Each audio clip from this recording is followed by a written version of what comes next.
Good evening, ladies and gentlemen, and welcome to the Back from Hiatus episode number 78 of the Wise Guy Sports Show here on the Wise Guys YouTube channel. I am one of your hosts. I am the Big Rican on Sports, Mike Martinez. And coming with me, as always, is the Wolverine to my Deadpool or the Hugh Jackman to my Ryan Reynolds, Mr. JC Blue Note, Jim Cornetti. And James, I see you shaking your head. You should have known I was going there this evening, sir. It was one of a couple of different ways, and that's what we were off 2 weeks, and that's the best you could do. The only way I could do it better is if we had cameos like the movie does. I saw one of my favorite YouTube channels, like one of those young couples that like pranks each other or does She Got Him Good. They did the like the filter where it makes you look like a celebrity, and she uploaded the videos in advance, so she looked like Sydney Sweeney both times, and he ended up looking like one of the guys from Lord of the Rings, and then Deadpool without his mask. That's fucked. Like a radioactive Sharpay. Something like that, yeah. Oh, you haven't seen the movies, have you? No. Let me say this. Caitlin went and saw it last night. She sends me a snap, and her location has the cinema in Kingston where she lives. And I said, are you seeing Deadpool? She sends me one back. She's in a Deadpool t-shirt. She says, yes, I am. So that's on the list for things to do. So, Jim, how were your 2 weeks off, my friend? Oh, yeah. So like little in honor of last week being TennoCon for Warframe, I'm actually to kind of steal it from from their team. We can almost kind of consider the opening as housekeeping. Yes. So it was reception went very well last week for my cousins.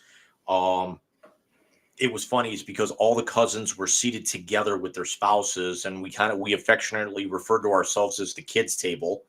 And then got another wedding here in 3 weeks from tonight. So we'll be off that weekend, or, abridging that, but a lot of R&R, a lot of working out, and somebody got me addicted to Celsius.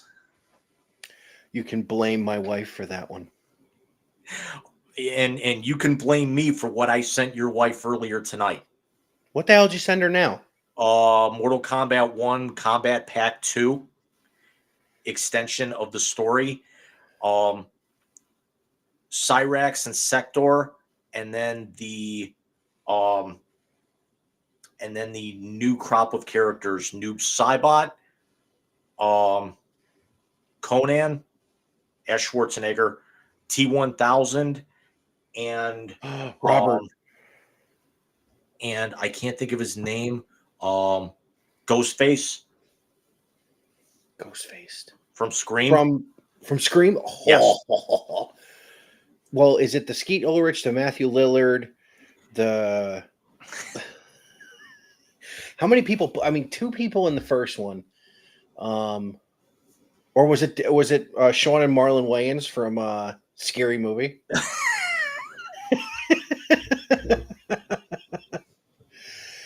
Well, yes. And we are off and running. Here we go. So my 2 week hiatus was different. I worked a lot.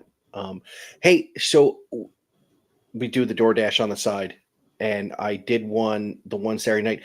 I delivered liquor. You can DoorDash liquor. So you not only do you There's have something to so wrong with that statement. I know. So you have to scan the person's ID to prove they're 21. So, but you also have to show yours in the store. And I'm in the liquor store picking up the order, and the gentleman behind the counter is wearing a Kevin Durant Brooklyn Nets jersey. And I say to him, I said, "Do you really need to see my ID?" He goes, "Yeah, I do." I said, "Dude, I remember him at Texas." He goes, "No, you're good." I thought that was great. The little Indian man who ran the joint laughed. Yeah, but it's still Kevin Durant that was, what, the third consecutive team he forced his way out of? Yeah, I think so. So as much as we had fun those 2 weeks off, we got a lot to get to. Yeah, So it's good to be back, and it is. we've had to do an impromptu August schedule, and we'll talk about that towards the end of the show.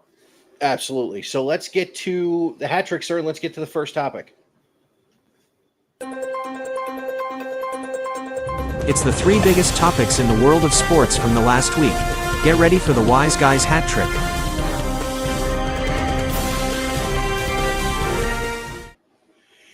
If I may, you are a fucking genius. That was pretty. Thank you. Oh, by the way, I don't know. The video got stuck for a second, and it almost looked like you had Captain America's shield in there. No, I didn't go that far. What's topic number 1, bud?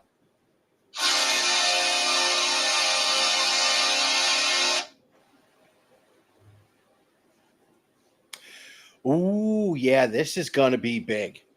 The Major League Baseball trade deadline is actually Tuesday. It's the 30th this year. Okay, yeah, that snuck up on me. Yeah, well, usually it's the 31st, so there's nothing there. But I'm kind of glad with what we're going to talk about at the end of the show that it's Tuesday and not Wednesday. Because this is my basically my crack. What's going on right now? So there have been a couple of small moves. Jazz Chisholm went to the Yankees today for, I don't know, it's with the Marlins and the Yankees. It's probably a bucket of baseballs and a Bronx burger or something. It was the Marlins received 3 prospects in the deal: AAA catcher Augustin Ramirez, and fielders Jared Cerna and Abraham Ramirez. So not a terrible deal. I think Jazz Chisholm's going to give them that leadoff man that they need. They have a lot of holes through the New York Yankees. And I'm going to say this here. Their rotation is one of them. I just watched the Mets take all 4 and outscore them a grand total. I want to say it was like 33-12 in those 4 games. I mean, just beat the shit out of them. The Mets made a small move. Ryan Stenek, the relief pitcher from Seattle, goes to the Mets for a low-level prospect, and I think some money was exchanged as well. But it gives the Mets a guy who throws 98 in the bullpen, which is what they need. That's the biggest thing that they've had the issue with. Especially with the other news that came down about the Mets today with Kodai Senga. Yeah. Dominant for 6 innings and then popped the calf. He's done. At least through the regular season. Yeah. So fingers crossed that even though they lost today, the Mets are a half game behind the Braves for the top wild card spot in the National League. And Jim, real quick about that. Did you and I, when we were bashing this franchise, ever think that was going to happen this year? No, but let's go to the other side of the coin in my neck of the woods. Could the Cleveland Guardians have gone from the best team in baseball when we actually went on a hiatus to possibly looking like the worst 17-18 game over 500 ball club in baseball? No, what they are is a team that's struggling with a terrible schedule, like we've talked about off the air, and also just struggling. I mean, it seemed like every time they played and they needed a big hit in the first half, they got it. It seemed every time they needed a pitcher to step up, they got it. Now it's kind of evening itself out. Now, here's the difference. I think Cleveland will be fine. I think the Yankees are fucked. The Guardians are 11. I want to say the numbers are 11-17 in the last 6 weeks. They were shut out for the 5th time already in the last 3 weeks. And actually the 4th time in the last 10 games, I want to say. And thankfully, Minnesota is dog shit right now as well. And Kansas City can't also climb either. And they're still 4.5 up. But It's amazing that this team is still 20 games over 500 with as absolutely terrible as they've been the last 3 or 4 weeks. Well, that also ought to tell you how good they were at the beginning of the year. I mean, that should really tell you just how good this team is when they're clicking. Now, we all know that it's a 162 game season. You're going to have ebbs and flows. You're going to have time when you're clicking. You're going to have time when you're absolute dog shit. Look at the Mets. Look at Atlanta. I mean, Atlanta came out like gangbusters and were giving the Phillies problems. Atlanta in their last 25 games is like, I want to say it's 11-14. Yeah, they're only 7 games above 500, and they're 3-7 in their last 10, and they've now fallen 9.5 back of the Phillies, who shut out the Guardians 8-0 today. Wait, listen, the Phillies are begging for a date with the Dodgers in the postseason. But let's talk about that middle move right there. And let's talk about the Seattle Mariners going out and getting Randy Arozarena. That's a huge move. Especially one game back at Houston right now.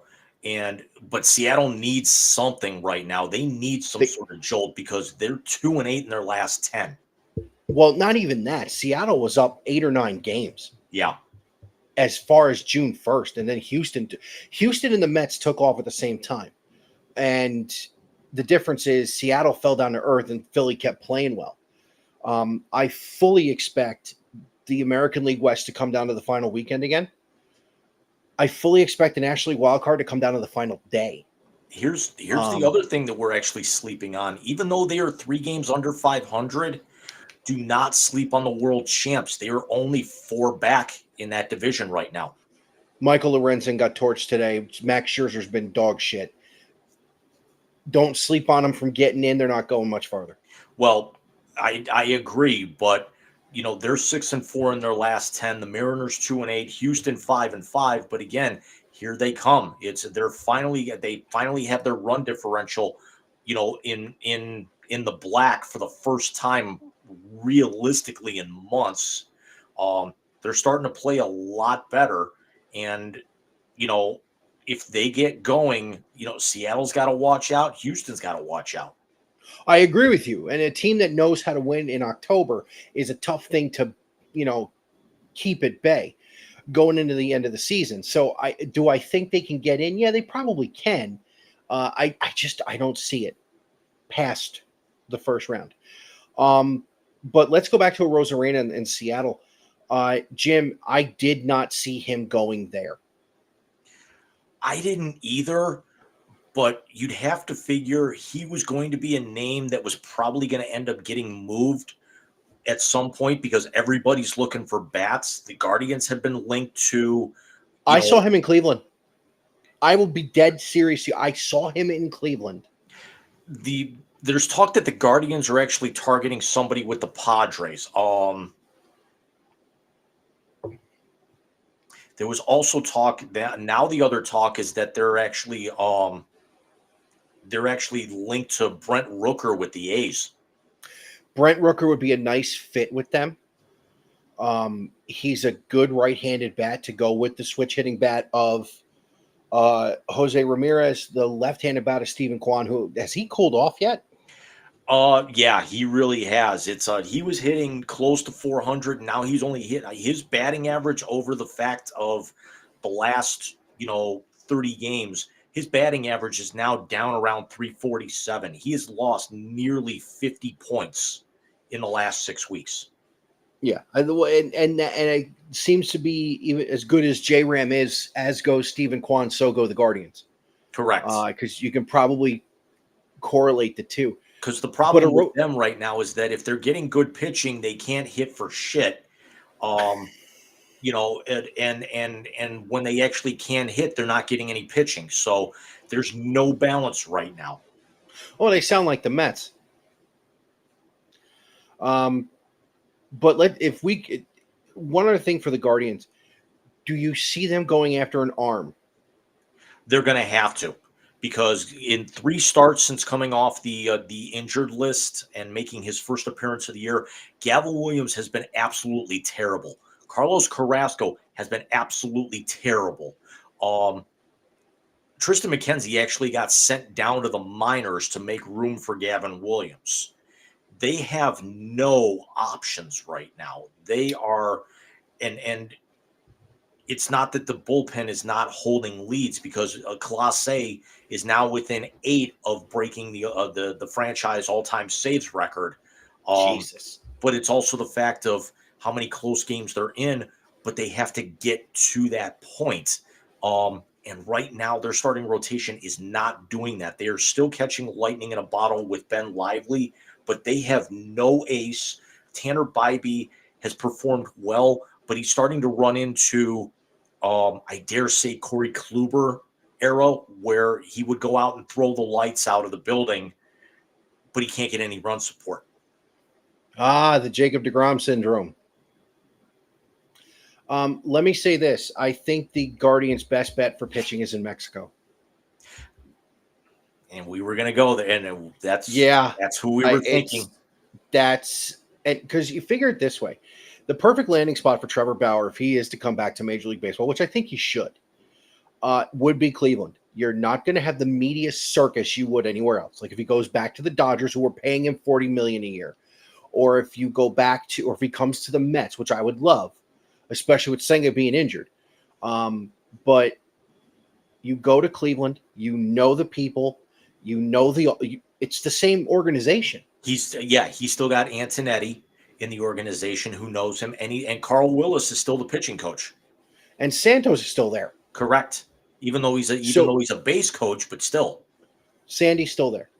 So Cleveland would be, or Cincinnati, would the two good teams in Ohio who are in smaller, quote unquote, smaller markets that are playing well would be great fits for him, because then it's not going to inhibit any of the crap. I personally want to see him in Cleveland. I think honestly, Cleveland would be a better fit for him if he comes back, because I don't think the Dodgers really need him right now.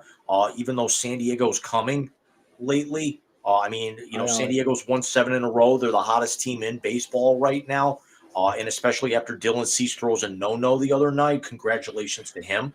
Absolutely. I ended up watching on ESPN Plus like from the 7th inning on, and he was just lights out. But I think if Bauer's going to come back, I think Cleveland would be a better fit, because Cincinnati has kind of fallen back. They're 9 out in that division, and it's amazing what the Paul Skeens effect has done with Pittsburgh to get them back into relevance. Can't eclipse the Cardinals right now, and they're getting very close to overtaking the Brewers.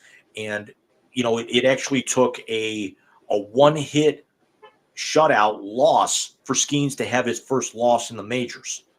That was crazy. That was absolutely crazy. No, he's been amazing. I think Milwaukee's going to fall off. I think the Yelich injury is a little too much. Hey, speaking of Milwaukee, did you see they drafted Prince Fielder's son? Yes. That's pretty cool. Speaking of draft picks. Yeah. The number one pick in the Major League Baseball draft went to the Cleveland Guardians, who took Travis Bazzana from Oregon State, who originally grew up in Australia playing cricket. Yes. He's going to be good. He's reporting to Lake County later this week. You going to go? I don't think he'll be there very long. No, are you going to go? I'm hoping to. I'm hoping he's actually there long enough for me to go. Gotcha. Because that's the great thing about where the Guardians have their entire organization set up. All 3 levels of their minor league system are within the state. They play in downtown Cleveland. Their AAA team plays in Lake County at essentially East Lake, which is 25 minutes away. Their AA affiliate is in Akron, and then Columbus is their AAA affiliate. So anytime they need to bring somebody up, they are no more than 2 hours away. Well, the Mets did the same thing. The single A, where the Guardians are in East Lake, the Mets are in Brooklyn. Double A is in Binghamton, and Triple A is in Syracuse. I mean, Mets had a couple years there where they were in Vegas. Yeah. And New Orleans once, and they for years they were Norfolk Tidewater. It still amazes me how some teams can actually have their AAA affiliate that far away. Like, the Cubs the AAA affiliate is in Iowa. That's no short trip. No, it's not. It's not as far as you think, but basically Davenport or Iowa City, Iowa to Chicago's no picnic. No, it's not. It's not. So let's just jump into the Mets real quick and then pivot from there. Garrett Crochet from the White Sox has been linked to the New York Mets. And especially with the Senga injury, you got to see them being a player for sure. Do you want to know who else is on the trading block no one's talking about, Jim? Blake Snell. Yeah, that's a name that I've actually heard pop up recently. And the Phillies just landed Angels closer Estevez for 2 prospects. Are you kidding me? Just came in. Damn it. 7:21 p.m. Eastern time, so less than 2 hours ago. Jeff Passan paying a heavy price in 2 top pitching prospects, but adding a dynamic arm to an already strong bullpen. Although although Estevez is going to be a free agent after this season. Yeah, but they traded Sir Anthony Dominguez to Baltimore. So that's going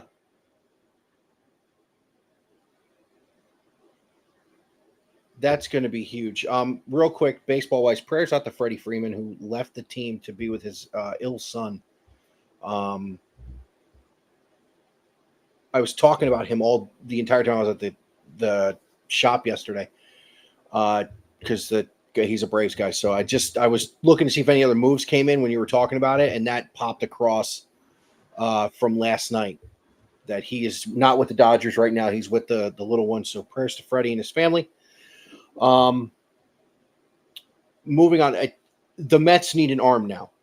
They have pieced this thing together with Severino being the top of the rotation.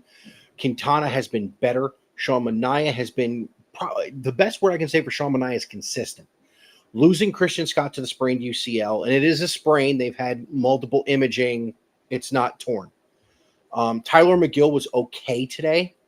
David Peterson, they haven't lost when Peterson's on the hill. So, but the Mets need an arm, and Crochet fits the bill. There is talk from inside the industry that the Mets are going to go for it, which for a team that was accused of punting on this year to go for next year, that's a pretty big move, Jim. It would be, but it's once we finish talking about this, we'll wrap up the segment. As I'm an ESPN Plus subscriber, I'd like to get your take on. They just ran down deals we'd like to see before the deadline. Sure. The Detroit Tigers should trade Matt Skubal to the Milwaukee Brewers or the Baltimore Orioles. You're going to get more from Baltimore. Go to Baltimore. The Blue Jays should trade Vlad Guerrero to either the Yankees or the Astros. No. I'm not trading him within the league to make another team better. It's going to come back to bite me in the ass, especially not the fucking Yankees. The Chicago White Sox should trade Garrett Crochet to the Orioles or the Guardians. They're a shit show, but they won't trade him in division. I think well, remember they did it a couple of years ago with Severino, and that blew up in their face. Because Severino was marginal, but even though the Guardians weren't going anywhere, but I think the Guardians have the prospects to be able to go ahead and do that. And the White Sox are not turning this thing around anytime soon. They have now lost 12 in a row. It is the second time this year that they've lost at least 12 in a row, and they are on pace to break the all-time loss record. They are on pace for 122 at this point. Pricks, I want that record. I was breaking Alex's stones about it too. The White Sox should also trade Luis Robert Jr. to either the Pirates or the Phillies. Pirates. The Chicago Cubs should trade Cody Bellinger to the Cardinals or the Phillies. They'll never trade him to the Cardinals. What is ESPN thinking? I wouldn't They hate think each so other. either. And he can't go to Philly because that would just piss me off more. Right. The Rockies should trade Ryan McMahon to the Yankees or the Dodgers. Don't care. The A's should trade Brent Rooker to the Mariners or the Twins. Mariners. I'd still say the Guardians. The Oakland Athletics should trade Mason Miller to the Guardians or the Orioles. I think if the Guardians miss out on, we were just talking about a second ago, I wouldn't mind seeing Mason Miller, especially if Oakland's in a fire sale. Is Mason Miller the closer? He is a reliever, but I don't think he's certainly not the he's closer, and they're not going to put another closer in there. He's got 15 saves, but he would definitely be a really good setup guy. really good. And would be able to take the pressure off of Clase if have to. This is the dude that threw a $105 in the All-Star game. Yep. That's not fair. Send him to Cleveland. Not that I'm biased. I want to say there might have been a couple more here. Texas Rangers should trade Kirby Yates to the Royals or the Dodgers. Kansas City. And the Tigers should trade Jack Flaherty to the Dodgers or the Brewers. Milwaukee. I'd like to see Milwaukee. There's part of me that, as a Guardians fan, that would really love to see him in Cleveland, but that will never happen, especially if Detroit's trying to chase down Cleveland. Yeah, here's my other question. Why does ESPN have to be so fucking stupid? These teams the Toronto Blue Jays are not trading Guerrero to the fucking Yankees. They're not trading him in division. They hate the Yankees. The title of the article is the trade deadline deals we want to see that would flip the trade deadline on its ear. So it's basically like, putting it out into the universe, but the realistic nature of it may not be there. No, I don't think it's there. There's a couple deals we missed. Miami also not Miami. Seattle also landed Yimi Garcia from Toronto already. Baltimore sent a trio of prospects to Tampa Bay for Zach Eflin, so it looks like Tampa might be in sale time too. Yep. Stanek goes to the Mets. The Cubs acquire reliever Nate Pearson from Toronto for prospects. Yep. And, of course, Jazz Chisholm. What else we got here? The Red Sox acquired James Paxton from the Dodgers. Paxton, of course, pitched for the Red Sox a few years ago. AJ Puck from the Marlins went to Arizona. And now they're actually saying, as of yesterday, a Guardians blockbuster seems unlikely. Yeah, I'm on the same one you are. But you know what? They also thought it was unlikely when they went out and got Andrew Miller in 2016. Yep. And they've got the prospects be able to do it. But, I mean, right now, the thing that, they're kind of running into, they've got so many guys at so many positions that it might kind of turn into they might have to give some of these guys up to be able to get a short-term rental, because there's a lot of people starting to think that the Brian Rocchio situation may be over with at short. And they may actually try and move Andres Jimenez to short to be able to make room for Bazana next year. I don't know if they're going to bring Bazana up next year. If they do, that's the only logical thing you can do. Jimenez was a shortstop all through the minor leagues and then was moved to second base to get him up in 2020 with the Mets. And then, of course, was packaged with the Mets shortstop then for Lindor, who, with the way he's playing, I will take no more hate. None. So, yeah, if that kid is ready next year, wow. His power numbers have just gone up and up and up every year. Yeah, they have. And that's great. I think Charlie Condon's going to be ready next year too. Yes. The kid from Georgia. Here's an interesting one. There's another rumor out there that the Mets are looking to possibly bring Michael Conforto back. They have not had a decent left-handed bat in the outfield all year. DJ Stewart has been dog shit, to say the best. And I leave Brandon Nimmo out of that conversation because Nimmo's a cornerstone piece who very, very believably should have been the Mets All-Star. So that would be nice to see Scooter back, but I don't know. This deadline is different to me this year because of, well, first of all, we're not selling this year like we thought we would be, and two, there is so many variables to this trade deadline because there are so many teams still in it with the 3 wild cards. Right. And it's Jim, for the first time, Kansas City is listed as getting people in. exactly. It's you look at all the. I mean, we knew Baltimore was going to be good. We knew the Yankees were going to be good. We didn't think that there were going to be a dead heat, but we also didn't expect the Red Sox to be able to contend right now. We didn't think that the Guardians were going to be, buyers at this point. We thought that they were going to hang around. We thought Minnesota was going to be the class of the division. We didn't think that Kansas City was going to contend. We didn't think that we've now got a 3-team race in the AL West. We didn't expect the Phillies to start running away and hiding. We didn't expect a 3-team race with 2 teams that we thought were in rebuild mode in the Central. And we also didn't expect that the Dodgers starting to look human and San Diego finally living up to their potential and trying to run them down.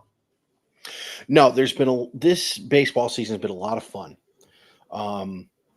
Which only tells me one thing.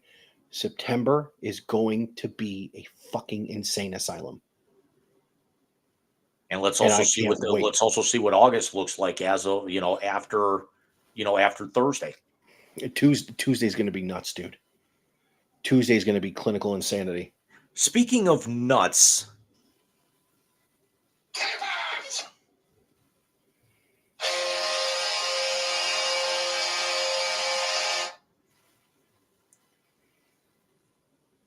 oh, fuck. I saw the Jordan Love contract. I see Detroit's kicker's out for the year. Would he tear the hamstring? Tore it. Oh. But let's start with who the fake Adam Schefter account on Twitter. Did I send you this? Yes, you did. Hawaiian Andy Dalton. I love it. Adrenaline in the zone.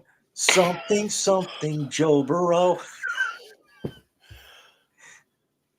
Joe Burrow trying to be either Cody Rhodes or Slim Shady. I don't know which one he's trying to be. But never mind that. Let's start with Hawk Tua over there. Because that's what he does. He sucks. I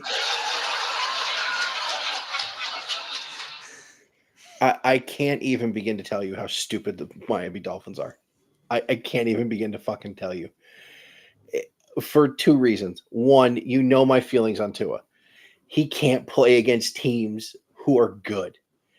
And now, if Rodgers is healthy and Buffalo stays the course, Miami's the 3rd best team in that division. He's not digging them out of that hole. I don't know about that. I do. I can't put that much stock in Rodgers, even if he's healthy, because number one, it's the Jets, and number 2, it's Rodgers. Well, here's why I'm saying that. Buffalo still doesn't have any receivers. As a Bills Mafia fan, we still have no receivers. Yeah, but Tua's got no hope. He can't beat teams who are as good as him. He's shown it in college and in the pros. Tua threw for 4,624 yards, 29 touchdowns, and 14 interceptions last year and was 9th in quarterback rating. What were his numbers against the good teams? I understand that, but also remember that he didn't have Jalen Waddle for a good portion of that season, and Tyreek Hill was hurt, and oh yeah, they had to go on the road against the world champs in the coldest game in NFL history in the playoffs. Nobody, even Mahomes, looked like shit in that game. I'm certainly not a Tua fan either. As a Bills fan, I loved actually seeing Miami being dog shit in that division almost as much as I love seeing New England being absolute garbage. Well, everybody thinks New England should be garbage. But Tua, it's 4 years, $212 million, 167 guaranteed, and 42 of that is signing bonus money. It's the richest contract in franchise history, and quite honestly, after the year that he had last year, I think he deserved it. I don't know if I actually would have given him 167 guaranteed, but I knew for the year that he had and the fact that he's kind of he's elevated his game every year. And it's also a division that's ripe for Miami to take the next level with the uncertainty involving both the Bills and the Jets. I think if you're Miami, you've got to make this deal. I understand that, and I get it. And I think there's part of my own bias coming in here because I called the guy being a stiff coming out of college. But I'm sorry. I'm going to go back to the Deshaun contract. What did he do to earn it? He had one good year. One good year, you handed him the keys to a franchise that, quite honestly, hasn't been very good since Dan Marino retired. Hasn't won a playoff game in how long? Forever comes to mind.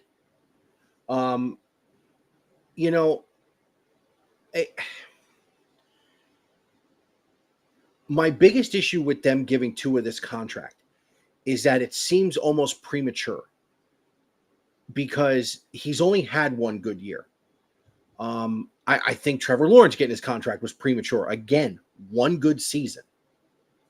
You don't have enough data to see what they are against good teams. I don't know about the Lawrence thing because Lawrence did get them into the playoffs and they missed getting out last year on the tiebreaker. So he's basically got 2 playoff seasons in 4 years. He's also got as many turnovers as Daniel Jones. I get that. I understand that, but he's also he is the leader that makes that offense go. Yeah, maybe. I have a bigger question about the Jordan Love contract myself. I really What's do. that? It's 4 years, $220 million, $75 million signing bonus, and 160 guaranteed. 4,159 yards, 32 touchdowns, 11 interceptions. Put those up against Tua's numbers. It's 500 fewer yards. It's 3 more touchdowns, 3 fewer interceptions, and he had 247 rushing yards and 4 touchdowns for a guy only who basically was his first year as a starter. And you're basically, I understand he's your franchise quarterback, but I can't understand how you're giving him this level of money. Can I answer that question? Yes. He didn't have Tyreek Hill. He didn't have Jalen Waddle at all. He's doing those numbers with dog shit in the wide receiver room. He didn't have... What was Rodgers' biggest critique of the Green Bay Packers? They didn't draft weapons. Well, guess what? Rodgers won MVPs without weapons. This dude's going to do the same thing. And I get, barring the collapse in the fourth quarter, they should have beat the 49ers. Agreed. But then again, I mean, we actually, but the other guy on that list that we'll talk about here in a second, who could end up breaking all the banks at this point. But I have a little bit more confidence in Tua playing up to those numbers than I do Jordan Love. I get Jordan Love came out as gangbusters, but they still have to go through a Chicago team who's going to be more improved. I get that they're better than Chicago. We don't know what Minnesota's going to look like with the first year under JJ, even though they've got all the weapons in the world on offense. It could be a situation. It could have the Chris Carter, Dante Culpepper effect, where the weapons are going to make the quarterback better, and then the quarterback's going to end up getting better as a result of that. But they also still have, arguably the best team in the conference, barring a kicker right now, with the Lions. Albeit you get a dickbag waste of a aging god awful pro wrestler who came into camp and probably put the curse on them now. Hogan. Fucking Christ. Quite frankly, I'm a worthless fucking fat ass who shits his pants.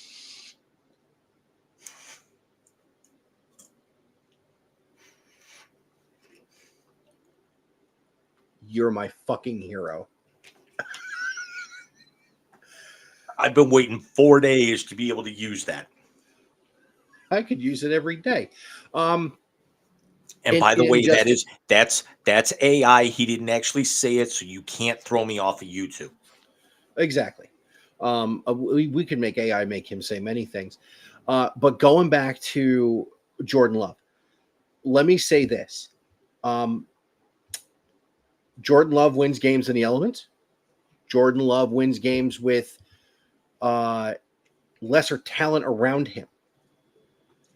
It took Miami getting a coach who came from a tree that built an offense around a guy who needed to get the ball out quick because he didn't have the weapons around him, and they're doing it with weapons.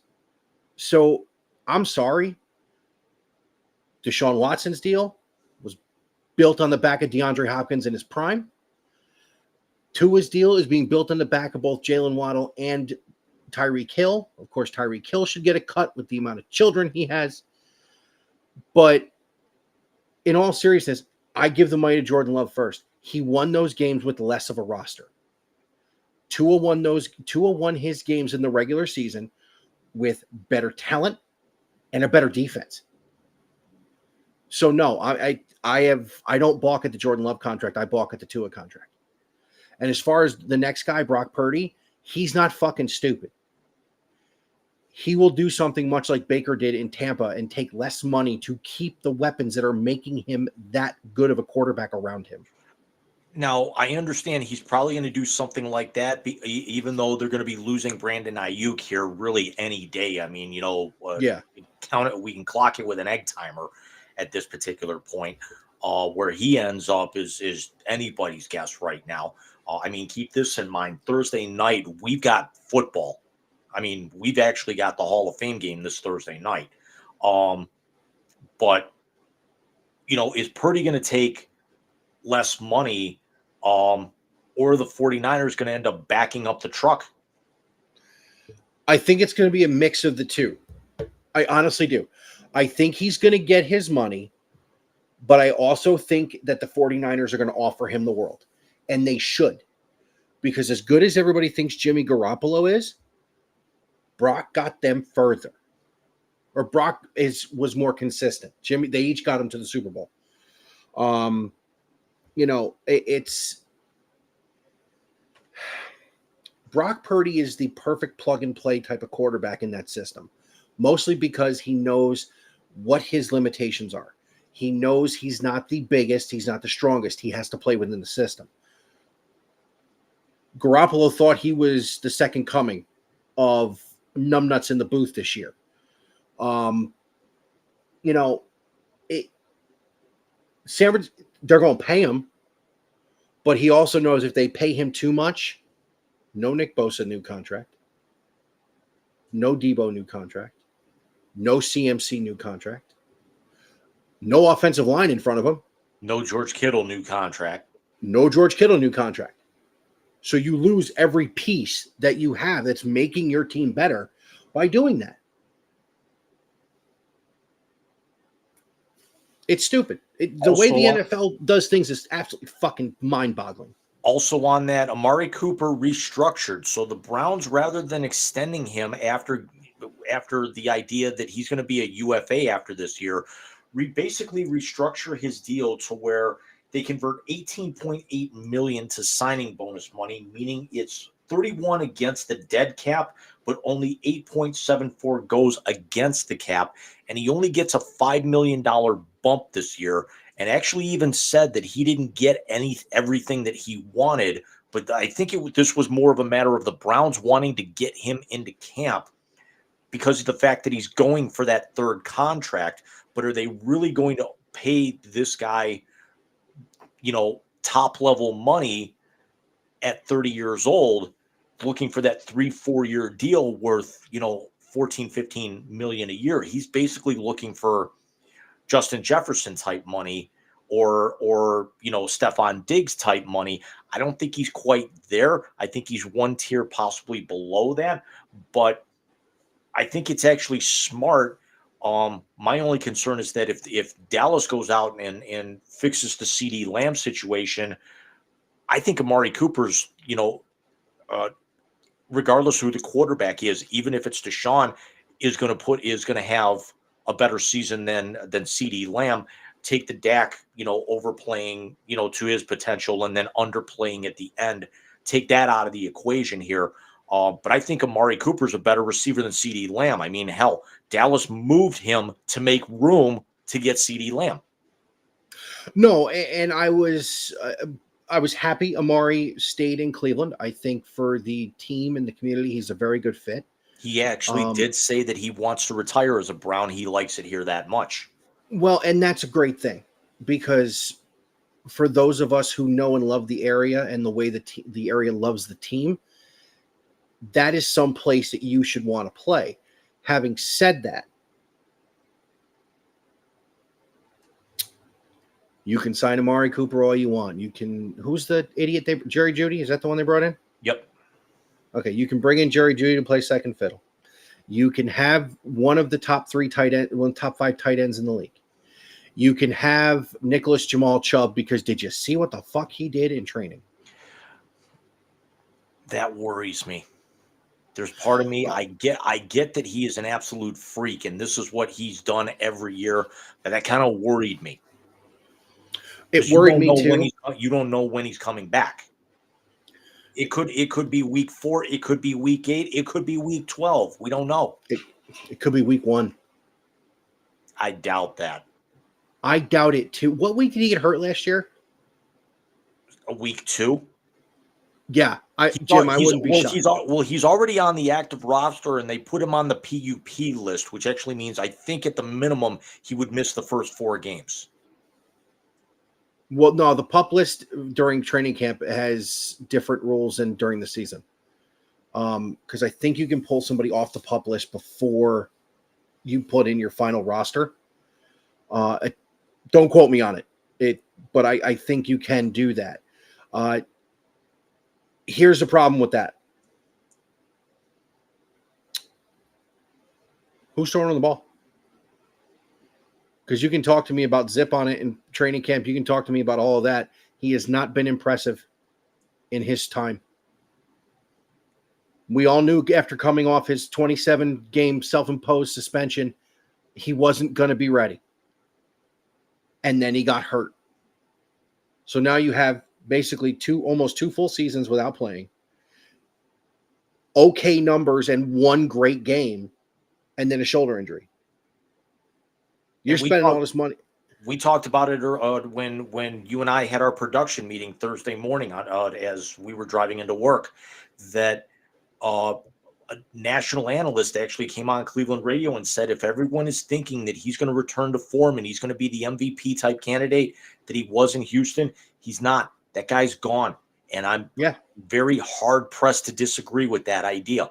I think if he can be, I don't want to say Flacco-like because that's not his game, but if he can actually improve where he was, protect the football a little bit better, if he can actually turn into a little bit more mobile, almost like, I hate to use the idea, but if he can become a little bit more like a Russell Wilson after he kind of converted himself from a run first type quarterback to a pocket passer, or I'll actually even go a step further with that. Mike Vick, after he came back off of his suspension and how well he played, that he didn't take off immediately. If he can actually start, maybe going 70-30 run to pass option, pass to run option, I think he could definitely be very successful, and it would definitely cut down on his injury and his idea of trying to force the ball. So I think the Browns kind of are sitting in a little bit of a catbird seat because they're built to win, but it's all a matter of how good really is he once you're actually getting away from 7-on-7 drills in light pads in the middle of summer. Yeah, the proof's going to be in the pudding once we get to the regular season with him, because he's not going to play much in the preseason. I don't think they're that stupid. I don't know. I think at all in the preseason. I got to be honest. You've got to establish some kind of rhythm. So I think you would expect to see him in the second preseason game, maybe play the first quarter and then sit him. And I say that for any starter that is playing in the preseason. Get some game action in, and then sit him and see what you have as far as depth pieces for the rest of it. Having said that, I don't think that he's going to be any good, especially if Chubb is on the shelf for the first 4 games of the year. You're looking at a team that's got the 3rd or 4th hardest schedule in the league. Deshaun's never played a hard schedule like this. Not only that, he's never played a hard schedule like this where they play most of their hard games in the elements. I hope I'm wrong. And my anger at him is part of the reason I say this. It's going to be a long winter in Cleveland. And we better hope that the Cavs are as good as we think they're going to fucking be. I mean, we actually know that the Cavs are going to be, they may not be as good as they were the last couple of years. Let's actually see. We'll talk about that when we actually start, get closer to the NBA training camp. But am I wrong by thinking that this could be Baker Mayfield-esque, is that they could falter midway through the season, but actually still be hanging around long enough to where if they are going to get eliminated from playoff contention, it's going to be like after Christmas? No, absolutely. I don't expect them to be out of the playoff picture till toward the end of the season. I'm not calling for a 3-14 season. I just don't think, as currently constructed, they have the juice to get out of that division. Because let's talk about that division real quick. You got Joe Burrow doing a Slim Shady impersonation. Well, last time Joe Burrow didn't give a shit like that, he went to a Super Bowl. Lamar Jackson has the first legitimate running back in his career. Think about that. Think about the success. Even though Derrick Henry is on the back end of his career, he's still he doesn't need to be 10 running back. He doesn't need to be Derrick Henry with Lamar Jackson under center. And he gets Mark Andrews back. They've upgraded the O-line. I mean, come on. The only gripe I have with the Joe Burrow thing is that this is also the second major injury where he's had to miss significant time in the last 4 years. Agreed. Now, let me piggyback and say this. Each time he's missed time, Cincinnati has fixed the problem that led to him missing time. I get that. He has the ankle injury. Last year, let's see, he had the hand injury when the Browns sacked him on the first play of the game or something, broke 2 of his fingers or something on his hand, and it wasn't right. And then they go to the Super Bowl the following year. It's going to be interesting to see. But again, he hasn't played a competitive down in 16 months almost. That's very true. It's very true. And the injury questions are abound. I mean, Baltimore's biggest question is, can Lamar play in January ever? Right. So the AFC North is going to be interesting. I just don't have as much fit. And here's the big question.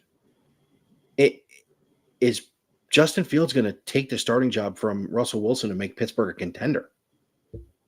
Is it really going to matter at this particular point? Kenny Pickett almost had them in the playoffs. You're telling me Kenny Pickett's better than either of those two? I think Wilson's got maybe 1 year left in him. Why do you think Justin's there?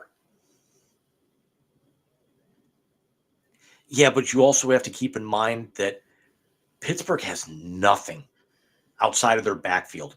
They have they've got Pickens. I think Buffalo's got issues at receiver. Pittsburgh's basically throwing out NCAA teams in their core. Okay. Listen, we'll get into the NFL in a few weeks because we got to do college football in a few weeks too. But that division is going to be a lengthy conversation. Something that won't be a lengthy conversation because it just got started here.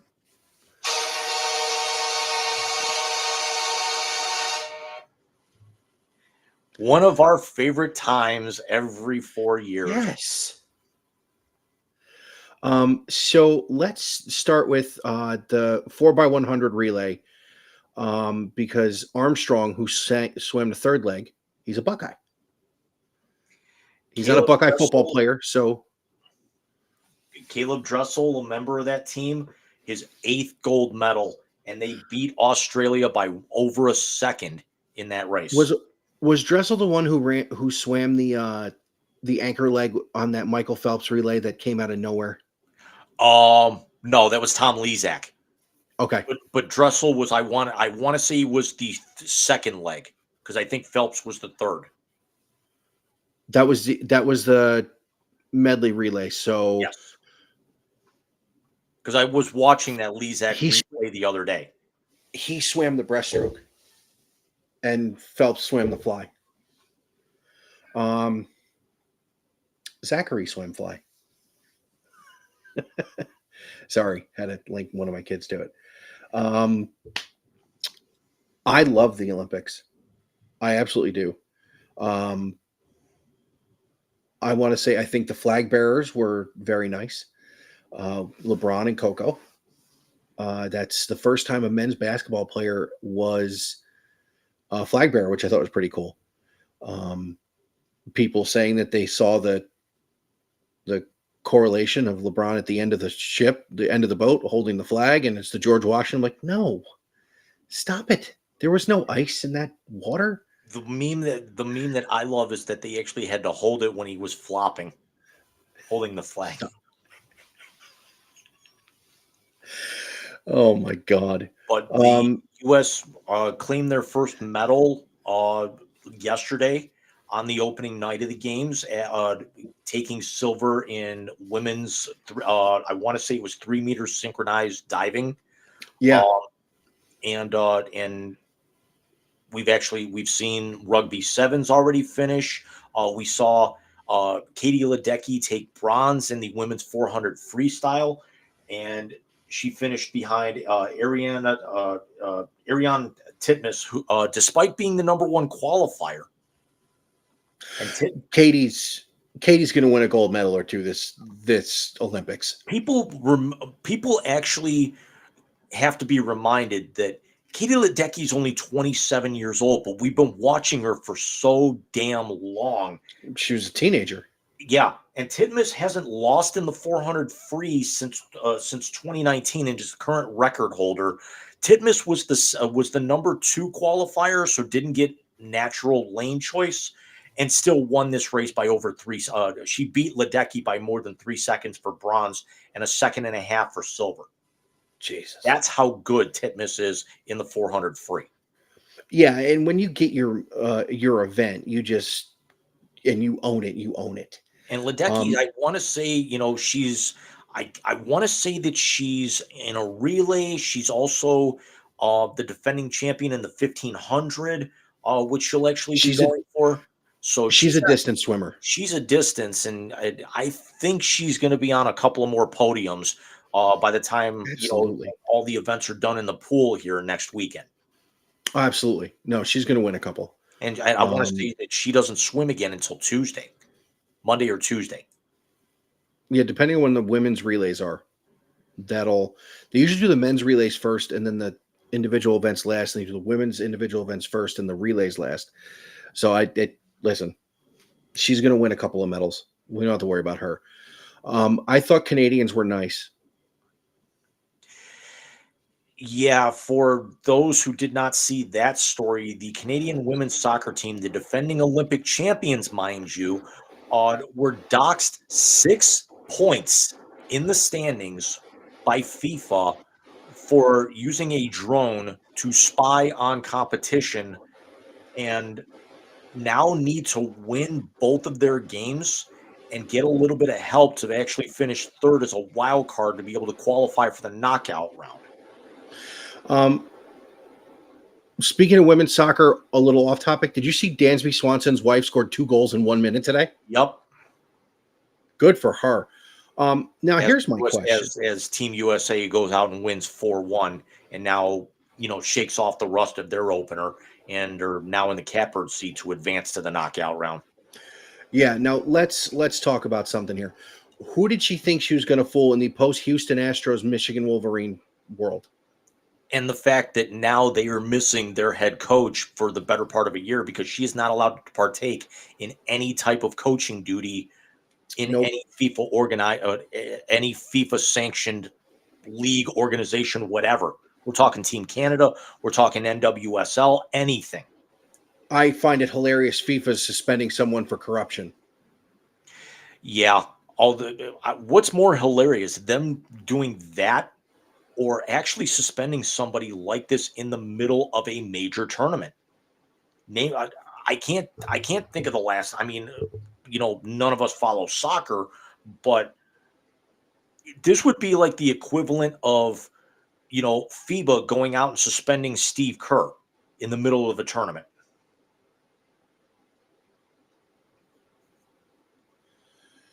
Look, in the modern era, post Spygate, post Houston, post what Michigan did, and yes, I'm going to watch the documentary on Netflix. Shut up. I'll wear my shirt as I watch it.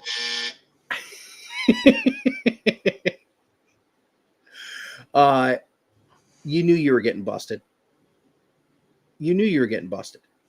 And and unfortunately, FIBA under their new leadership has no choice but to suspend somebody like this. Because with all the corruption they had before with Sepp Blatter and all those guys, they had to do this. They had to show they're a different organization, because if you let this slide till after the Olympics, now you're the same old FIBA. Or same old FIFA, excuse me.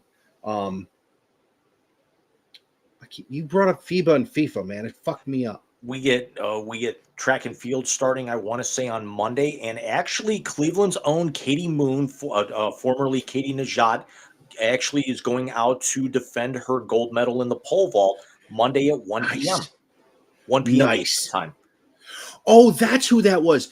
They put up a picture on either Instagram or Twitter.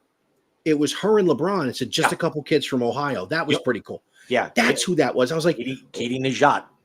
I thought it was a soccer player initially, but then when you said that, yeah, no, I remember it. That's who I remember now. There's actually I want to say my cousins are going to a watch party because I think one of them knows her or knows her. That's family. awesome. So there's like a big watch party out in Broadview Heights or something like that on Monday in time for it. That's awesome. That's phenomenal. Yeah, good luck to her. Bring it home again. Bring it back to Northeast Ohio. Absolutely. What do you actually enjoy most about the Summer Olympics? What's some of the ones that you look forward to? The swimming. I love the swimming. The swimming is always cool. Yeah, swimming is always cool because it's exciting. And then I got more into it when Zach was swimming in high school. I enjoy track and field. Again, I had a track runner. I always enjoyed basketball. I enjoyed it even before the Dream Team. I think it's the next Olympics we get back baseball. I want to say so.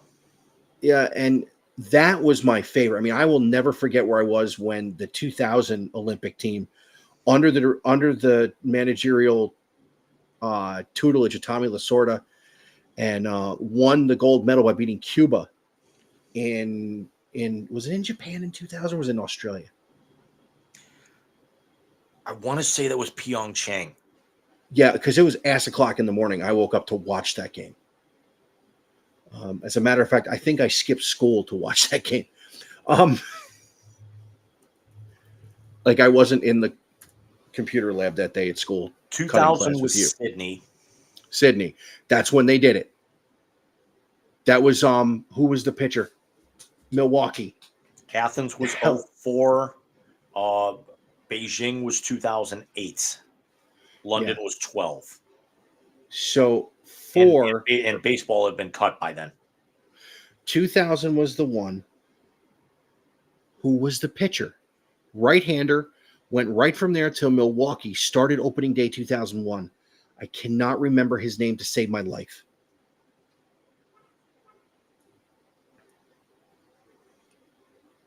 He was good too. He threw it. He went the distance that game.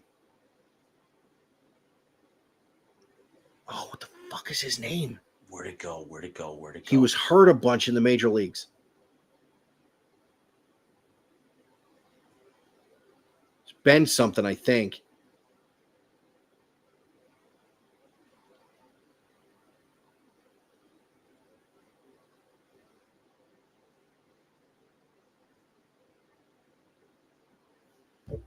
What was his name?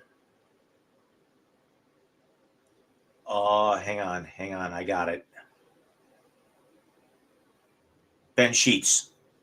Ben Sheets was just unhittable. Listen to the names that were on that team as I've just pulled it up. Brent Abernathy, Kurt Okay. Ainsworth, Pat Borders, Adam Everett, Doug Mike- Minkiewicz was the first baseman. Doug Minkiewicz, Roy Oswalt, Ben Sheets, Brad Wilkerson, Tim Young. And Tommy Lasorda at the helm. No, 2000 was Tommy Lasorda. I don't. Oh wait, you know what? Never mind. You're right because it's when I went to click on it, it actually told me who the current manager of Team USA is. No, it was Tommy Lasorda because I'll never forget him running on the field after the final out. You know who the current And- manager of Team USA baseball is? Who is it? Mark DeRosa, Oh, no, I did know that. He had him in the WBC. which actually means that all I'm thinking about now is like Lauren Shahadi, getting beamed in the head. And Her if and you look at, Tommy trying to fix Shahadi's swing.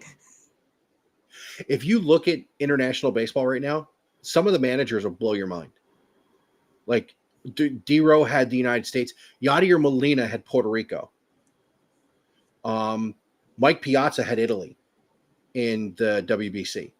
I mean, it's all the names we grew up. They were players, are now managing and doing that stuff internationally. So I can't wait for the rest of the Olympics. I think, Australia and our old friend Matthew Dellavedova beat Spain in basketball today, I think, right? Yes, earlier today. Patty Mills is on that team. I didn't realize Patty Mills was was Australian. And still playing. Well, the still playing thing, you get to the Olympics, these guys on international teams, they play well past their primes. But I wouldn't be shocked if Tony Parker showed up for France. Wemby's playing, though, right? Yes, although Team Canada beat them earlier today, Jesus. 86-79. How in your house are you going to get whooped? Well, remember that Wemby plays for Greece. Giannis plays for Greece. Oh, sorry, it actually read it. I misread the article. Canada beat Greece 86-79 today. RJ Barrett 23 points and SGA 21. That's right. SGA and RJ Barrett are from Canada. Giannis had 34. Dylan Brooks had 14 for Team Canada as well. Wow. Canada led by as many as 16 and never trailed. Canada's going to be a problem for the U.S. With SGA on any roster, absolutely. I don't know if they're gonna, they're gonna give them fits. I don't think they're gonna beat them, because I want to say that very, very close shave, against South Sudan the other day, is really lighting a fire under Steve Kerr. He is not going to see that happen again. No, he did, especially with the comparisons to the Dream Team. Although I will say this. Everybody was saying how the Dream Team could beat anybody. Do you know how many NBA players actually played in the Olympics besides the Dream Team in 1992? 6. Do you know how many NBA players are playing in the Olympics this year besides the U.S. national team? 51. It's a different animal. It's a very much different animal. And you also probably have to figure that number could potentially rise because of all the teams that actually have international players under contract on two ways that haven't officially come over to the States yet. Yeah.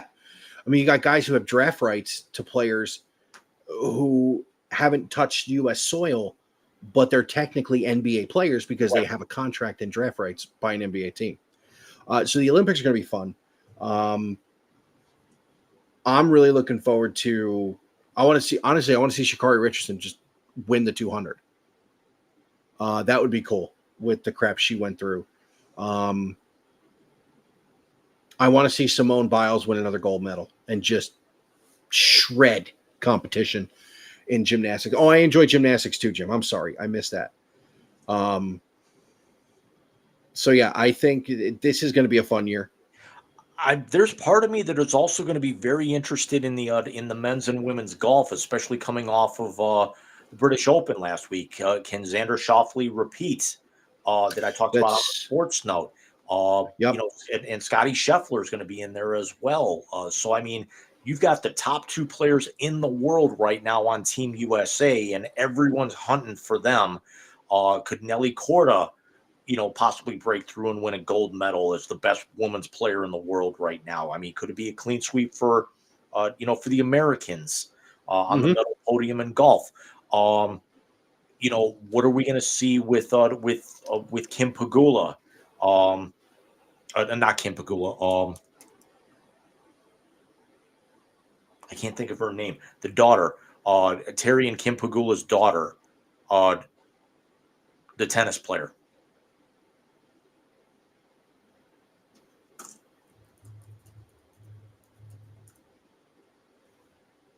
The only tennis player I know that I think is going to win a medal is Coco.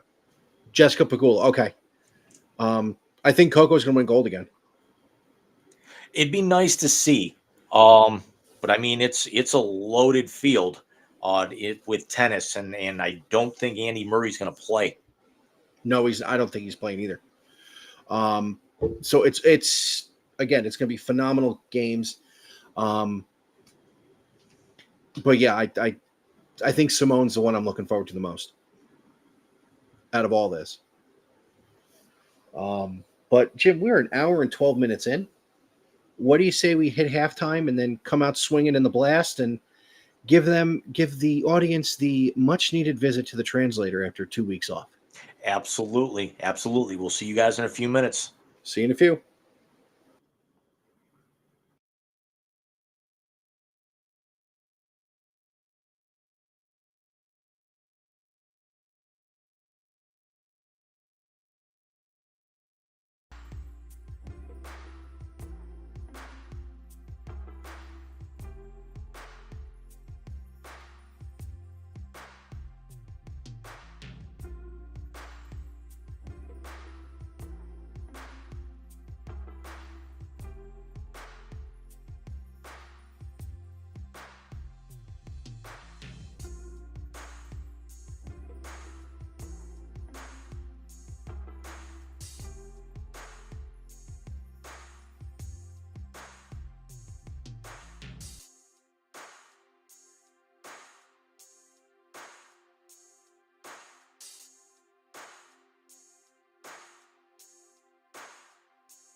And we're back.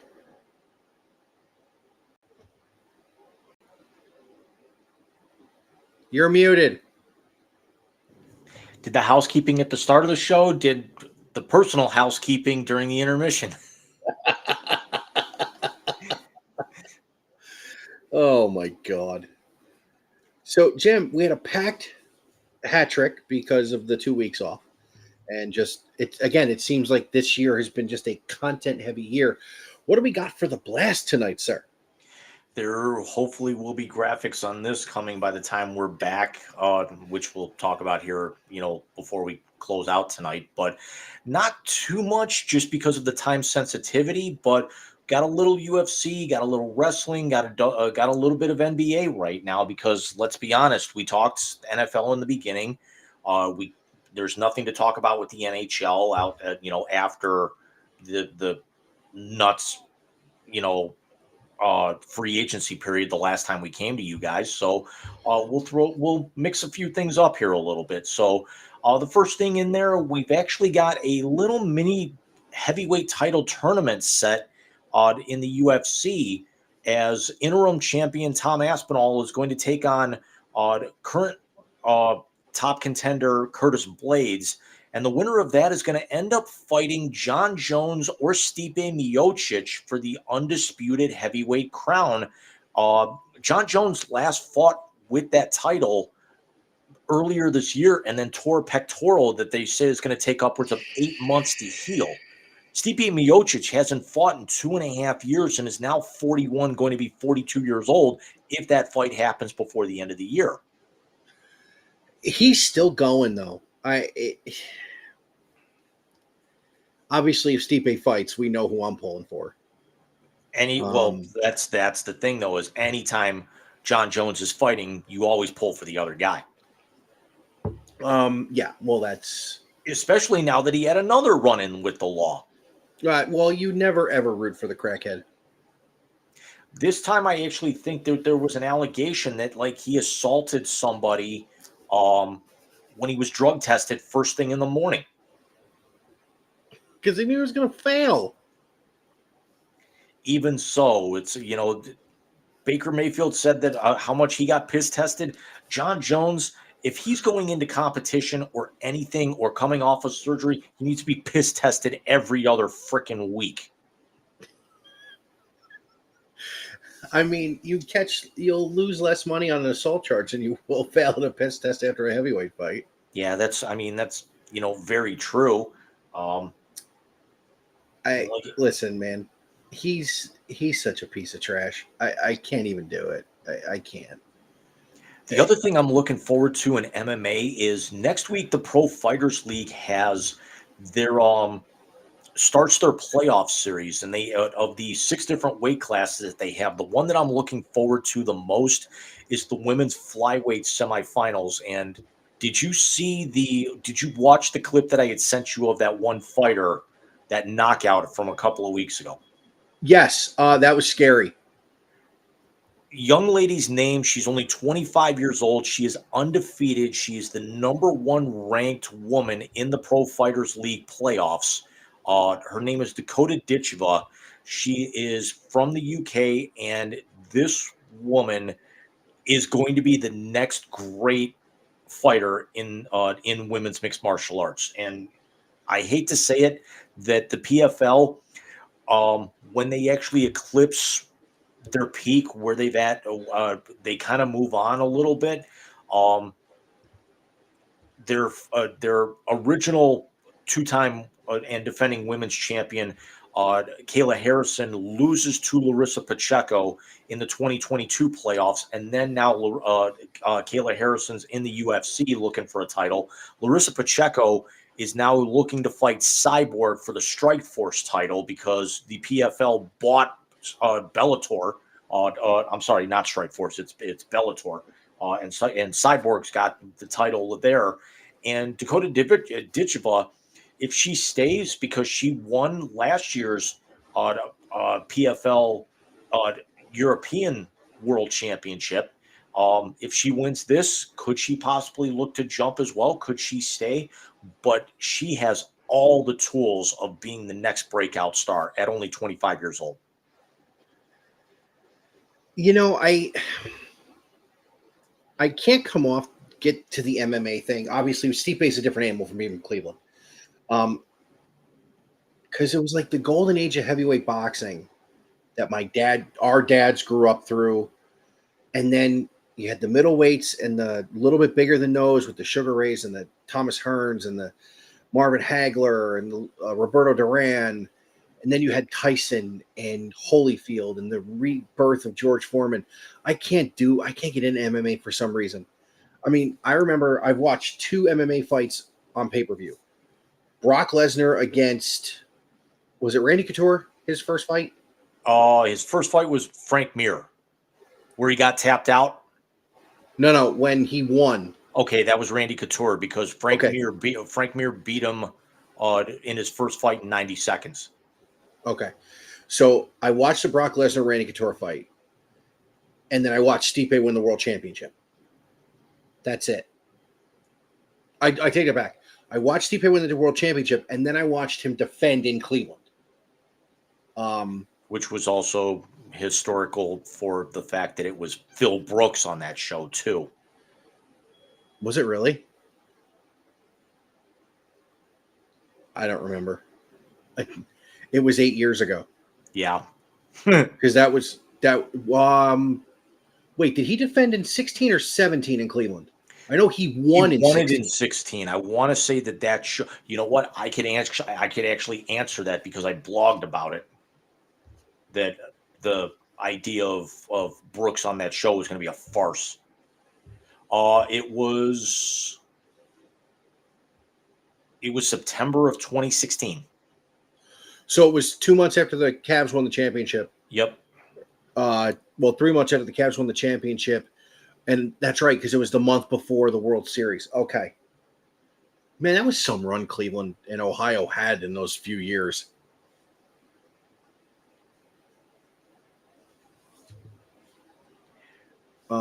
So yeah, I mean, you're giving me all this stuff about the fighter you sent me the video of the other day was exciting. She looks like she could fuck everybody up. And the fact of the, I mean, you know, she's got the frame of somebody who should be at least a full weight class above her.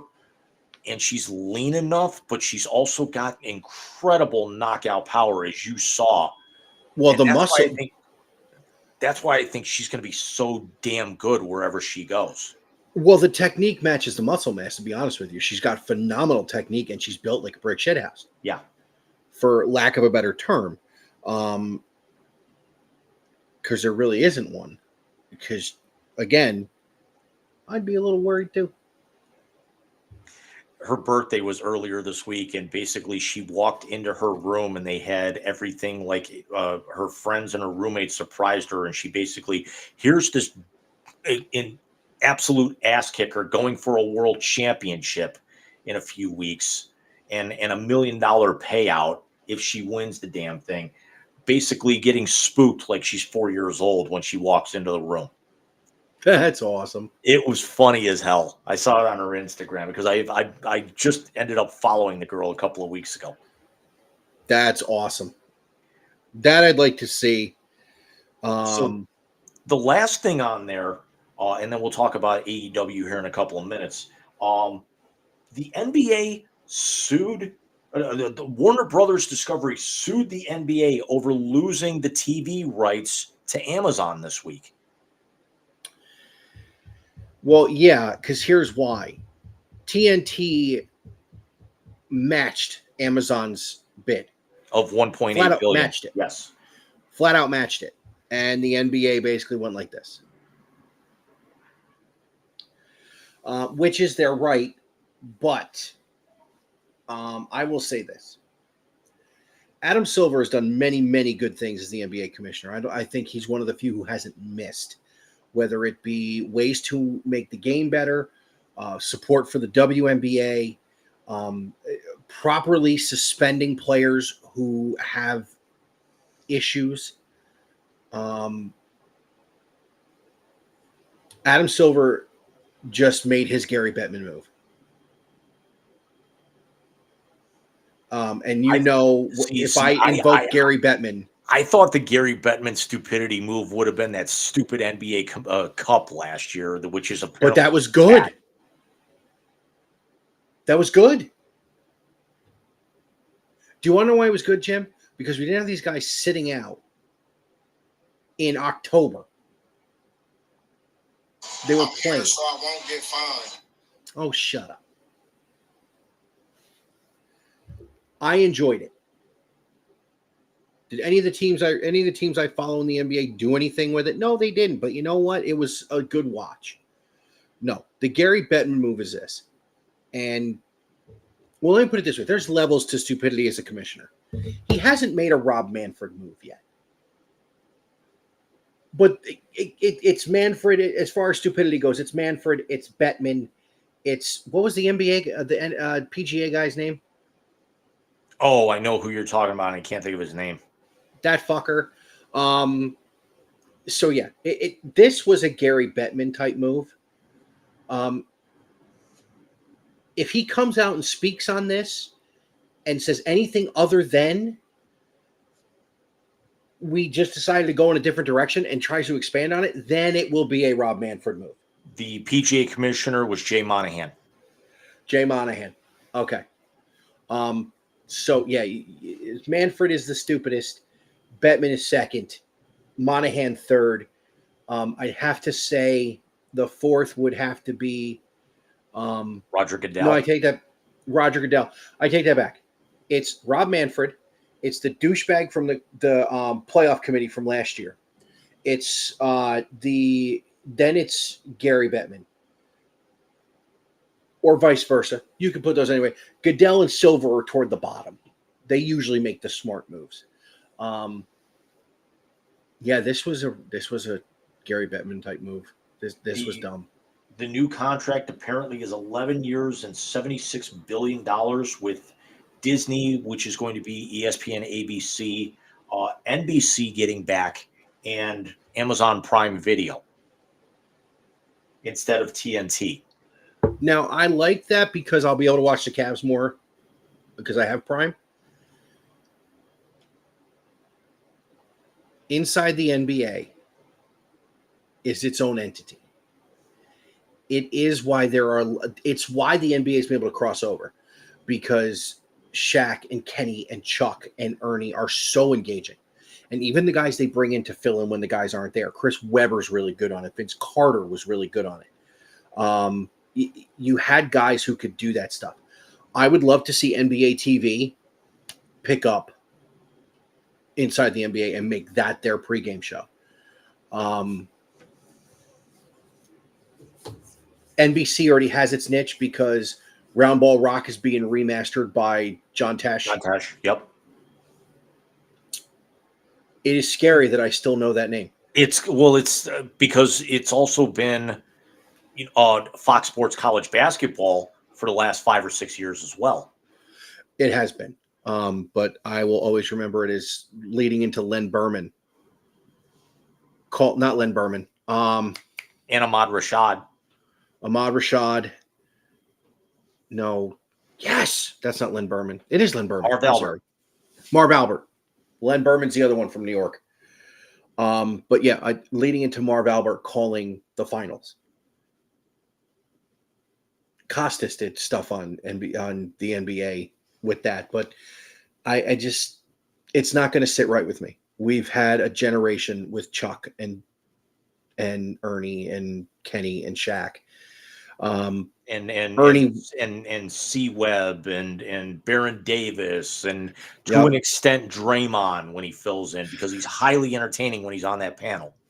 He is. My favorite exchange of the year, broadcast wise, was him and Chuck at the All-Star game. Hey Chuck, how much that suit cost you? About $1,000. It looks like it. Hey Draymond, you know who's asking about you the other day? Who? Nobody. It's Kenny throwing Shaq into the Christmas trees. I mean, all the baubles and everything falling on Chuck's head. Oh, the ping pong balls are the fucking best. Or the rubber ducks. Oh, yes, the rubber ducks are very good. But also fake snow. Exactly. But also they brought heart to it. I mean, for every stupid thing they did or every prank they played, they're so good. especially So when good. especially when they tackle the hard aspects, like when the entire league decided to kind of boycott after the Milwaukee shooting last year. Yeah. When the Bucks refused to come out and that was in the bubble. Ye- When they refused to come out and then the players from the other teams said we're not going out either. They handled that with class. And And then there was another shooting or some sort of incident where they actually refused to play a game. And it was, and now granted, it was a very light schedule, Mhm. so they only kind of postponed a couple of games, a couple of days. But you know, all the stuff when they actually want to get serious, um, when they had the brawl last year, um, that almost turned into Malice at the Palace 2. I remember that. They handled it with class. Ernie Johnson is the best in studio host in all of sport. And I'm including, as much fun as Levy was at with the NHL playoffs on ESPN, with as good as Kevin Burkhardt is on Fox, with as good as the guys on that do the NFL, whether it be JB or whether it be who's the guy that does CBS? James Brown. No, James Brown does Fox now. Oh, Grant Gumbel. As good as they are, and even going back to Boomer on Countdown, as good as they are, none of them are Ernie Johnson. As good as Rich Eisen is for NFL Network, not Ernie Johnson. My own Ernie Johnson bias is because he was on the call when the Mets won the pennant in 2015. You see, he's not doing baseball the rest of the year either. No. It's horrific that they're doing this. It absolutely is. So I'm not happy with the NBA about this.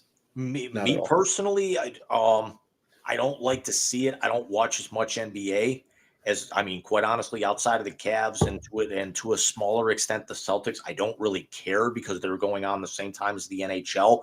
I'm hoping it actually means it's a few extra NHL games per week. So I don't actually have to worry about, ESPN Plus possibly blacking out. Could you imagine that panel doing one hockey game? I could, and I don't want to hear. I don't want to entertain it. It'd be funny. Yeah, but Liam and the guys are really good. Liam and Gretzky and Bissonnette and everything. They are very good. I want it. Oh no, definitely Moose, PK, and Levy on ESPN have them clearly beat, but the TNT crew is nothing great for their NHL broadcast. No, they're great. I'm just saying, for one night, could you imagine a dais with Ernie, Shaq, Kenny, Chuck, Gretzky, and Bissonnette, put them together? Shaquille O'Neal will become the butt of every joke. No, I think that would be Chuck if he came on. No, because Shaq, Chuck would be the butt of the joke. Shaq would do something stupid like call himself the Shaq Tender, or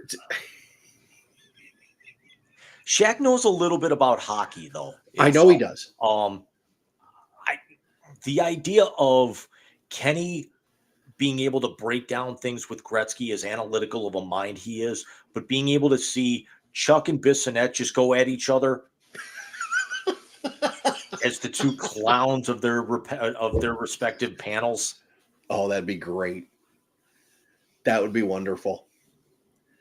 So I'm sorry, I didn't mean to interrupt you like that, but it kind of hit me. It makes me. But now let's actually play the other side of this coin. Now that they're going to be leaving Turner Broadcasting, what could they possibly do? Is Turner going to go to original programming? Are they going to put reruns on? Are they going to find something else to fill the slots?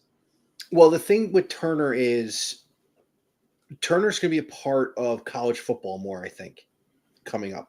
Yeah, but that's Also- only on Friday and Saturdays. You know, what are which they going to but do? What are they going to do with Tuesdays and Thursdays?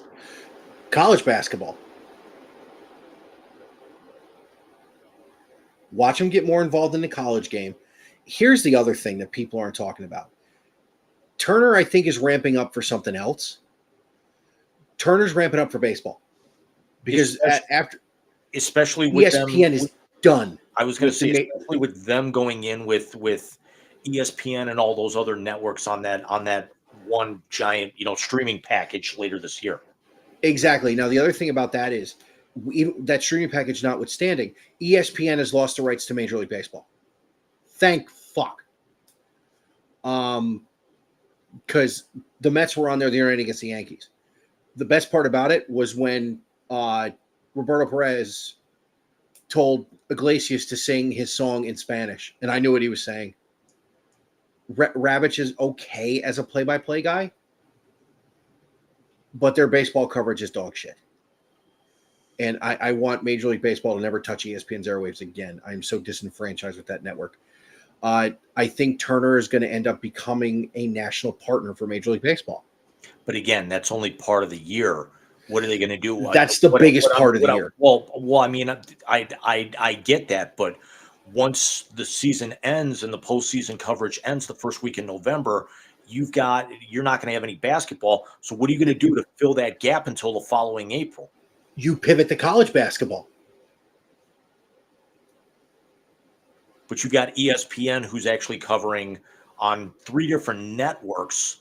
They've got college going. You've got CBS Sports Network that's broadcasting games every single night of college. Yeah, basketball. but even though they're smaller conferences, ESPN Plus broadcasts basically every other Division I school at some particular point. I could watch an entire season of Cleveland State basketball without having to buy a ticket with ESPN I think I might. Plus. I think I might do that. And then, you've got CBS and Fox Sports, Fox National, and Turner, who's going to have college basketball on the weekend. I think you can pivot to it because, yes, ESPN has a lot of games on it. What you're not thinking of, though, is how far-reaching is this college football agreement going to go? Because if you figure it this way, why is the Big Ten going to want to throw ESPN a bone for basketball when they basically kick them out of the football coverage? I mean, just from that angle there, Kirk Herbstreit looked physically ill when he talked about the whiteout at Penn State on McAfee the other day and knew he would never broadcast it again.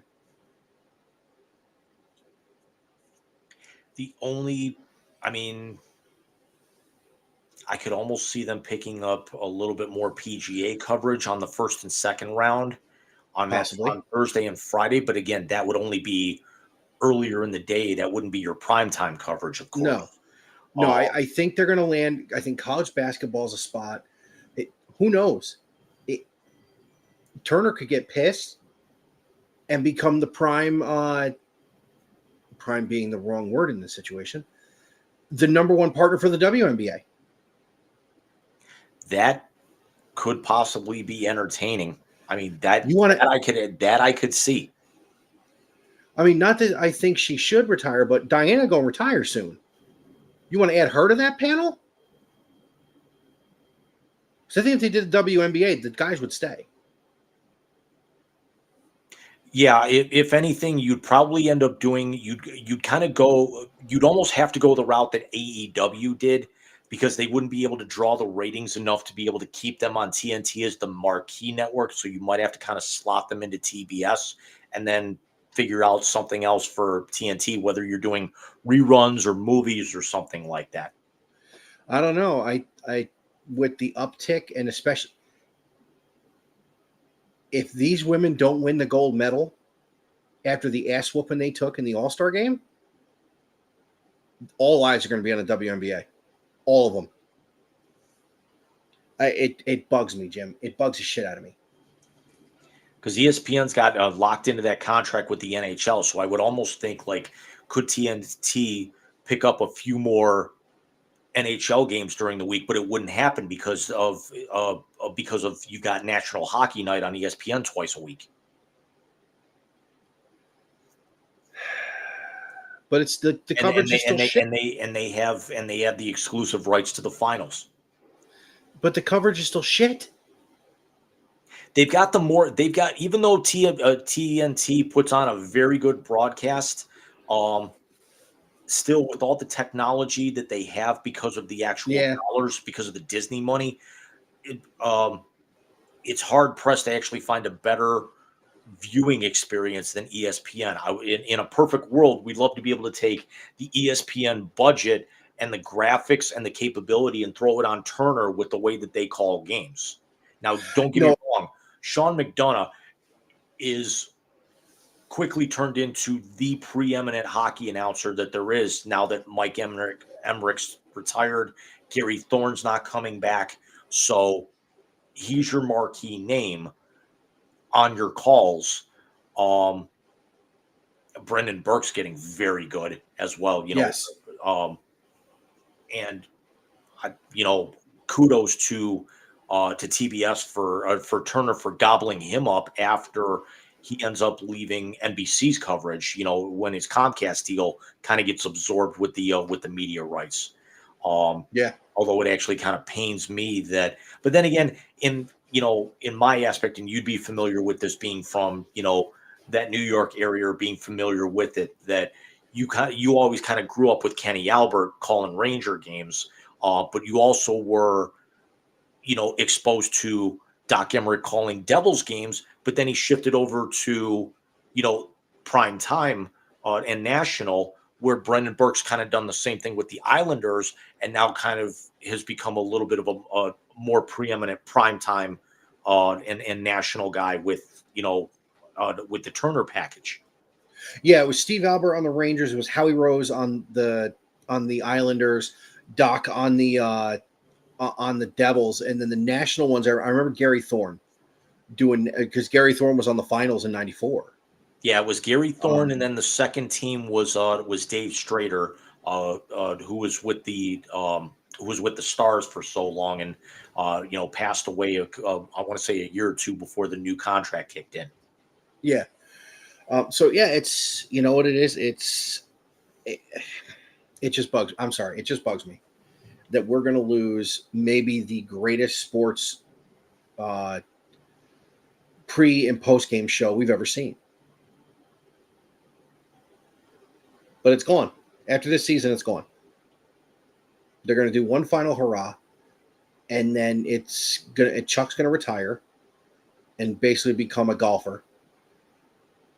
Shaq's got too much going on. I'm pretty sure that's why Shaq started the podcast.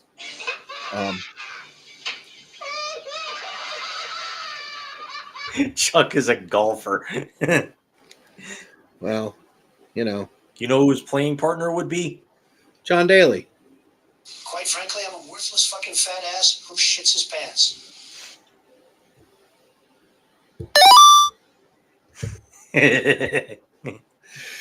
Oh my God. And where both of those guys are concerned,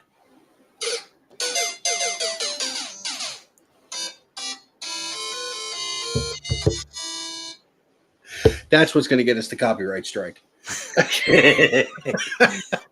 But the last thing on that list, AEW is shaping up for Wembley.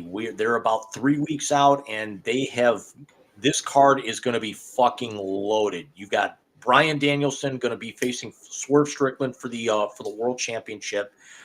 The Doctor, DMD, Britt Baker, is now back to fight Mercedes Moné, who is now just joined by Camille, the former 500-day plus NWA Women's Champion, as her muscle.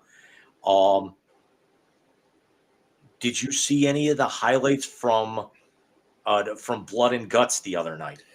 No, you were telling me about staple guns though.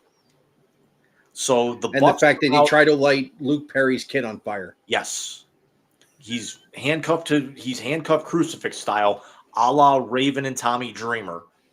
Oh, takes an unprotected chair shot to the skull, like Tommy Dreamer and Raven. And then Darby actually takes the microphone, says, "Do you quit? Say you quit." And he won't quit. He spits on Darby and he's like, "Fine, you don't want to quit. Let's get this party started." He leaves the ring, goes under the ring because there's enough of a gap between the cage and the ring that they can get under the ring for weapons or anything, pull a table out. He comes back about 30 seconds later with a gas can, douses Perry's Kid in gasoline, and pulls out an Aiming Flame and is ready to light him on fire if he doesn't get a TNT Championship match at the pay-per-view. Does he get the match? He gets the match. Jesus Christ. The Acclaimed were in that match and are now going to fight the Bucks for the World Tag Team Championship. What else was I thinking of? We've got... Hey, how was the MJF Ospreay match? It might have been the best match I've seen all year. Really? 59 minutes, 57 seconds of a 1 hour time limit. And the rematch is going to happen, and they're probably going to have Daniel Garcia make it a 3-way. But there's part of me that I was talking with Adam. I think the best match, the one that could possibly steal the show if they give it enough time, is going to be former protege Mariah May challenging Timeless Toni Storm for the Women's Championship. Really? Especially after what I sent you last week, where Mariah May, after winning the Owen Hart Cup, turns on Toni Storm and bloodies her like I've never seen a woman bloodied before in a wrestling. That's what I was shocked about. Because, and again, scripted, we all know this. Anybody who watched wrestling understands what it is. It's entertainment. I've never seen a chick take punishment like that. And then Mariah May comes out for her match on Wednesday in her Stardom, which is like Japanese women's wrestling, like the preeminent women's promotion in Japan. Comes out with that type of gimmick, the psychopath. And if anyone's actually seen Mariah May's Stardom work, she's one of probably the 10 best women's wrestlers in the world on that alone. The only problem is Toni Storm is probably in the top 5 when she's not, doing the whole timeless thing. So Mariah May comes out with the Owen Hart Championship belt that they give the winners of the tournaments every year. Mm-hmm. And she's also carrying the shoe that she used to bloody up Toni Storm 3 weeks ago. Wow. And then after her match, which was basically a 2-minute squash where she ends up winning the match with two of Toni Storm's moves. Somebody comes from under the ring and pulls off a mask, and it's Toni Storm. And she has got a nasty scar because from where that heel was driven into her head. And they just start going at it. And then as the security is pulling them apart, Mariah May has got the hot mess look on her face. And granted, Mariah May is hot. A hot mess. A mess. And Toni Storm, very good looking in her own right, grabs a microphone and screams, "Mariah, I hope you're prepared to die because I am." Wow. That's some ECW shit, James.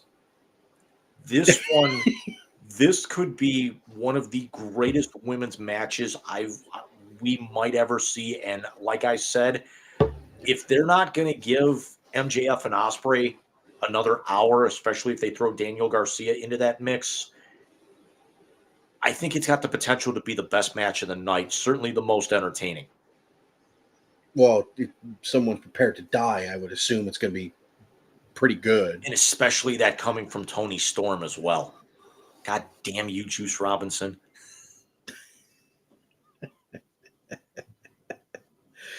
When's the Wembley event? August 27th or 28th. It's the Sunday before Labor Day. Not the day before, but the Sunday before. The 31st is a Saturday, so it's got to be earlier than that. 25th. That's right. My wedding anniversary is on Monday. And there's also talk that Mariah's tag team partner in Japan in Stardom, Mina Shirakawa, who's out with who's also one of probably the top 15 or 20 best women's wrestlers in the world, could end up like getting involved, and there could be some fuckery going on, and but it makes you wonder who could possibly join up with Tony Storm. And one of the names I'm hearing thrown around, and I don't think it would ever physically happen, would be Rebecca Quinn, who people know as Becky Lynch, whose contract expired with WWE. Mrs. Rollins. I'm actually very excited for the Britt Baker Mercedes Moné match, because there's also the possibility of Jamie Hayter, the former AEW Women's World Champion, coming back, because she's been on the shelf now with shoulder reconstruction for about the last 14 months. Oh, geez.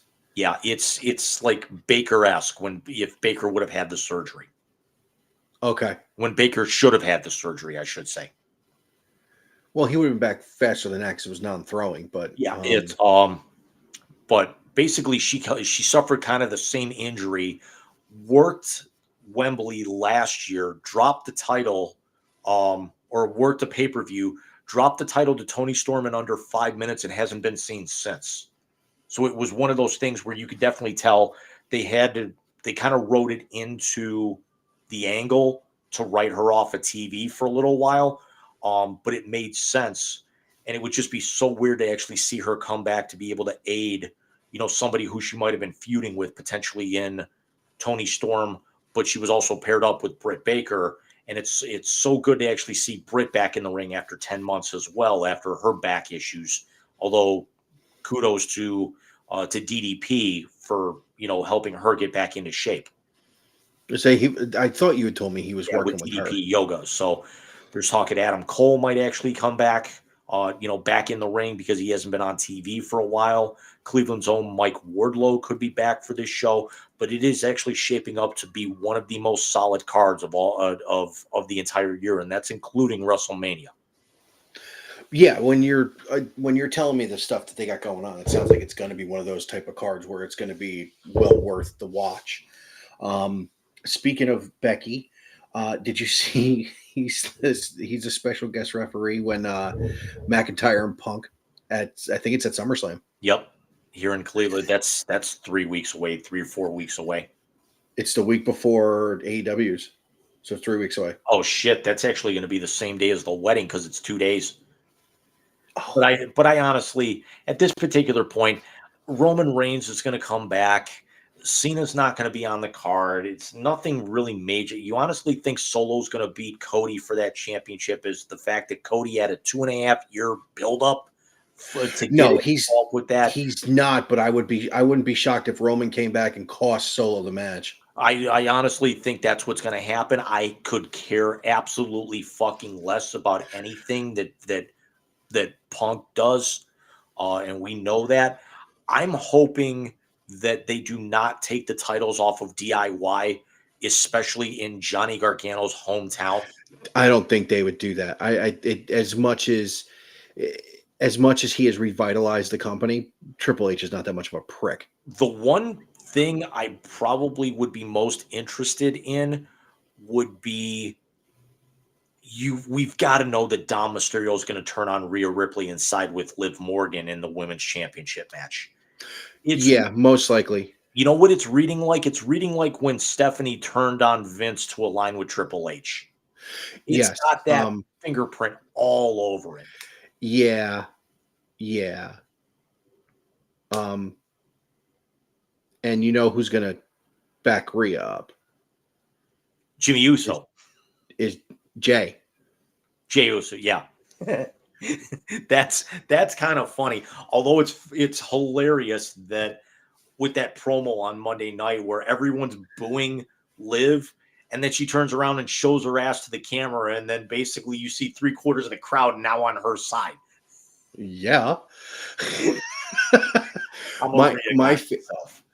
My favorite was the promo between who's the world champion in Cody? in the Judgment Day. Damian Priest. Between Damian Priest and Jey Gunther. Uso Yeah.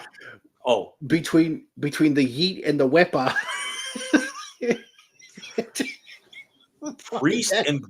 Priest and Gunther, who I still refer to as Walter. That's gonna just anything that Walter is in is going to be hard hitting, entertaining, and I got a feeling he's going to win that match because they've been holding off on him for way too long. Priest is a decent champion, but I think that once Seth is done with his meddling and with the other two, I think you got to put the belt back on him. He was too good for too long. He doesn't hurt the knee. He doesn't drop the belt at WrestleMania. I think right now he might be working on a handshake deal, but I think it might because I think his contract might have already expired as well, or it might be expiring next week. I don't think he's going anywhere. I don't know if Becky would actually go anywhere. You know, it's got to be a thing where you've probably, they're probably working on a deal, but she might just need some time off. But could you possibly see a scenario where somebody's contract, like I think Bobby Lashley's contract also expired. He's gone. They already took him off the roster. Yeah, could you see one of these guys basically jumping ship to like an MLW or a TNA? And congratulations to Cleveland's own Nick Nemeth on winning their world championship last Sunday. Wow. Lots of people from the hometown in there. Yep. Yeah, and going back to Johnny, if they had make Johnny drop the title at SummerSlam at Brown Stadium, Paul ought to be slapped. Exactly, especially with the fact of how every time he's on pay-per-view, he has some sort of theme gear. What's more likely to happen? He's going to have Brown's theme gear, or like Rock Hall theme gear, or possibly, or could it be Superman themed gear? Did you see Christopher Reeve's kids got a cameo in that movie? Which just finished filming here last week, I want to say. I know, that's class move by James Gunn, by the way.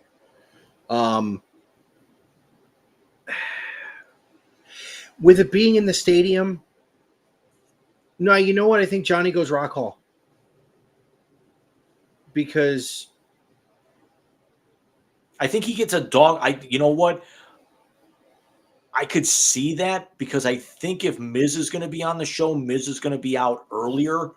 Yeah. You're going to hear basically, anytime that Miz is out there or Johnny's out there, you're going to have probably 50,000 of the 85,000 people because of all the extra seats you're going to have on the floor over the two nights. You're going to basically have 60,000 people barking when they're in the ring. Mizanin comes out in Brown's colors. Johnny goes Rock Hall. What Cleveland sports personality does a run in like Jason Kelce did in Philadelphia? He's not showing up. Jason's not showing up because it was in Philly. Who you think and who you want? Not going to happen. Who do I want? Travis? No, I'm being serious. Jason Kelce was there because it was in Philly. I don't think he's going to be in Cleveland because he's more synonymous with Philly than he is with Cleveland, unfortunately. Who do you think does it? Miles? Not this close to the season. No, because that would be right smack in the middle of the preseason, and they would not allow him to do that. Is it the Fro? He's too casual and too easygoing. I don't think he's got that, because typically when an athlete does it, it's something like they've got some dog in them. And I don't think he's, like Brunson and Halliburton did? Something like that. Who on the Tristan? I could see Tristan. So can I. You know who would have been perfect? Deli.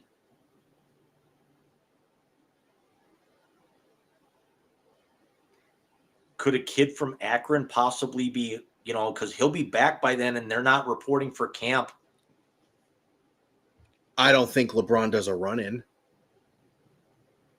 He's a huge fan of the product. I know he is. We need a J.R. Smith without a shirt on sighting. In this.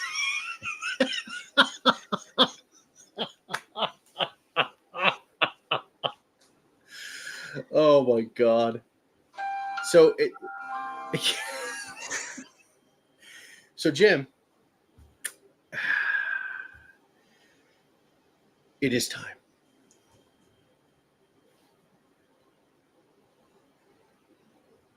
I can't do the finger because it's off to the side with the new setup, but Would you shut up? You just pushed the button already? No, God! No, God, please, no! No! No! No! It's the YZ Translator on the Wise Guys Sports Show. I'm forever unclean. Oh, how I missed that. Ladies and gentlemen, it is the best segment of the night because it is the last segment of the night. It is the YZ Translator, where James and I give each other names inside and outside of the sports world. And the first thing that pops into our brains is what we give you as an answer. We will go back to the beginning and say the Hall of Famer, the first Hall of Famer in the history of the YZ Translator will be Sonequa Wallace, as that is the name that got us kicked off from the beginning. So, as always, I give James the first name of the night. And, Jim, I'm going to go there. And it's go.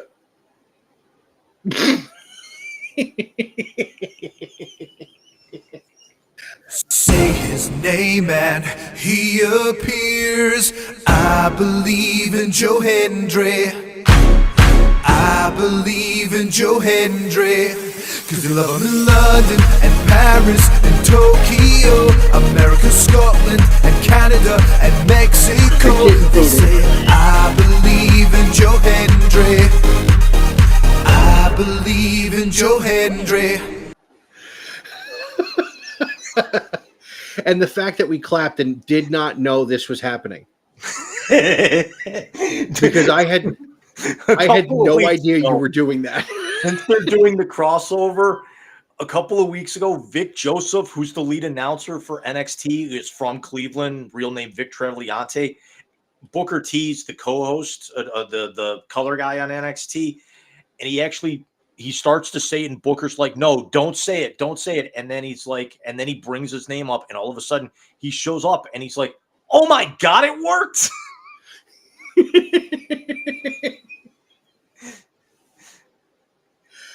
I forgot the lead, and I apologize. I was going to jump right into. Well, that's half the fun of it, is that you actually start going into it, and I got to drop the chyron on you. I appreciate it, and I'm sorry, everybody who's watching, and if you watch this after the fact, I had no idea we were doing that. I'm not going to say his name because I know you'll play it again because that's the kind of asshole you are. We did not plan this. We did not plan the clap at the same time.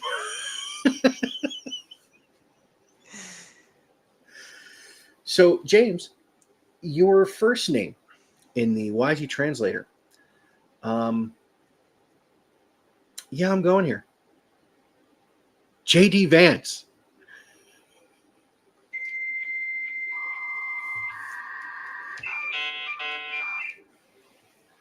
So does that mean every couch that he sits on is a pull-out?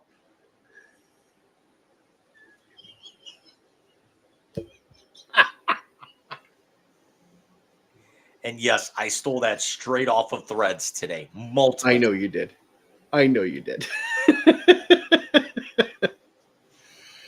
I should go to Sheetz and get a Diet Mountain Dew. Did you see the governor of Kentucky?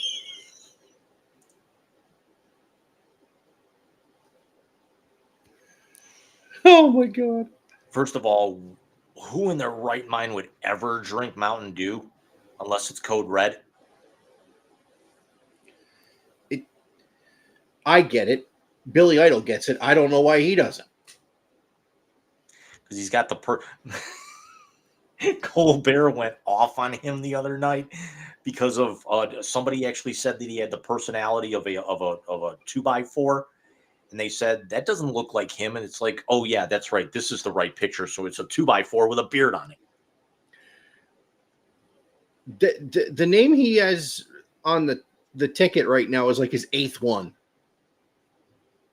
And there's also people saying, don't be surprised if he gets canned by Monday morning. Yeah.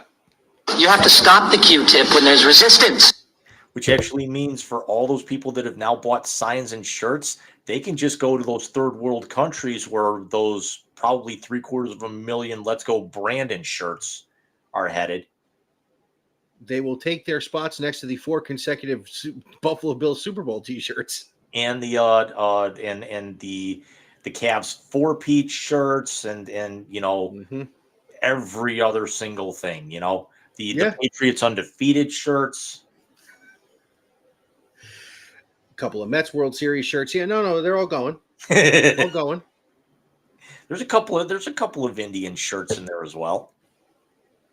Hold that thought. One of the earbuds fell out. Live television. Sorry. Is it back in? Yep. I knew you were going to fucking do that. And yet you did it anyway, because I was just going to do that.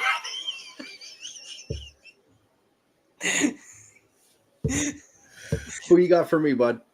Quite frankly, I'm a worthless fucking fat ass who shits his pants. that's not who you're getting. No?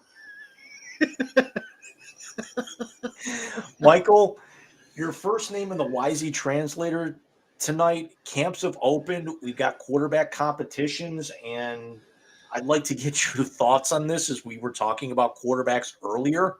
Mm-hmm. Bo Nix.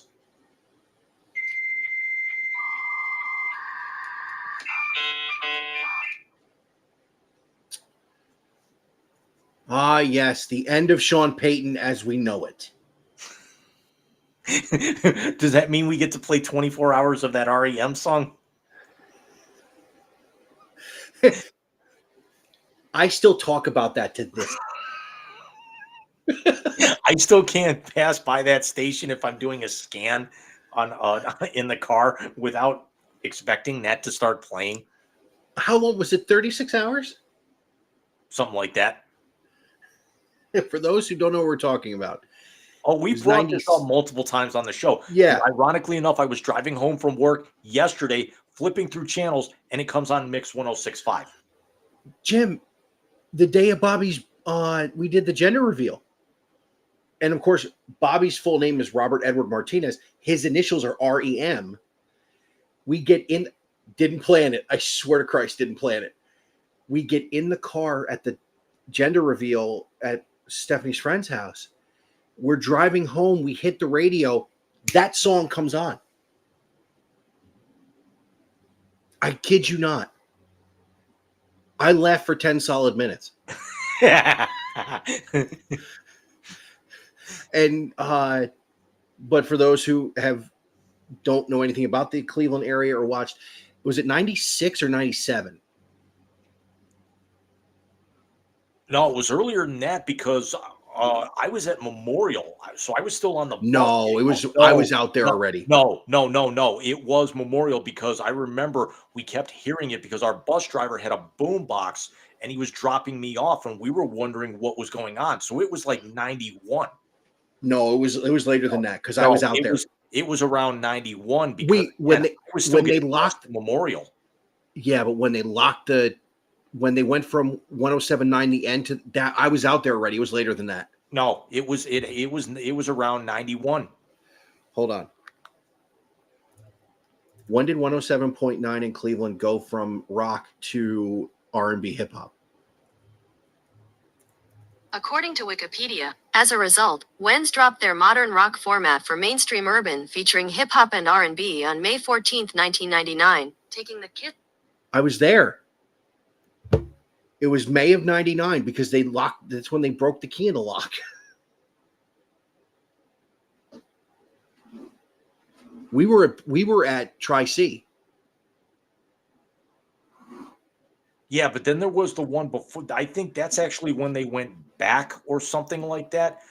That's when they went from the original one where they ran it for like 2 or 3 days straight. I was at Memorial. Really, they did it twice.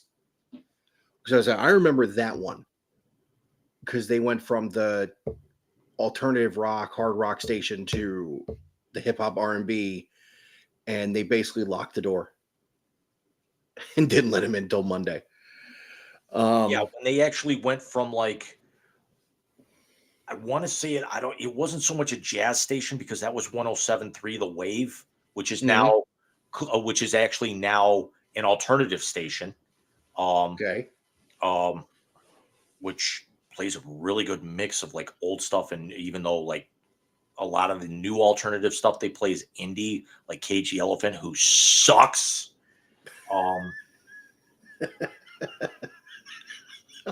I hate indie rock.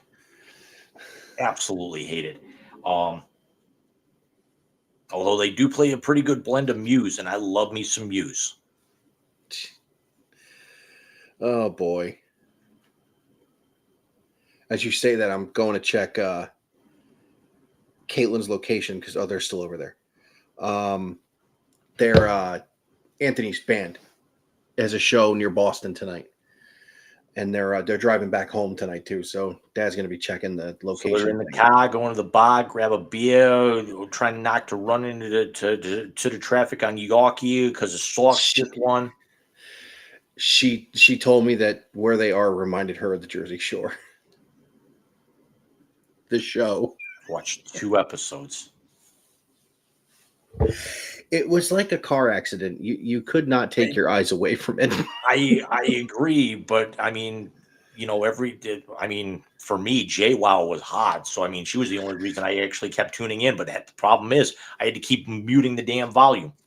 Well, no, I enjoyed the buddy cop theme of Vinny and Paulie D. They were hilarious. I'll take your word for that. They were funny. I will give them that. So, Jim, your second name in the Wisey Translator this evening. Well, you know what? I'm going to go here. Your second name is Cleveland Browns GM Andrew Berry.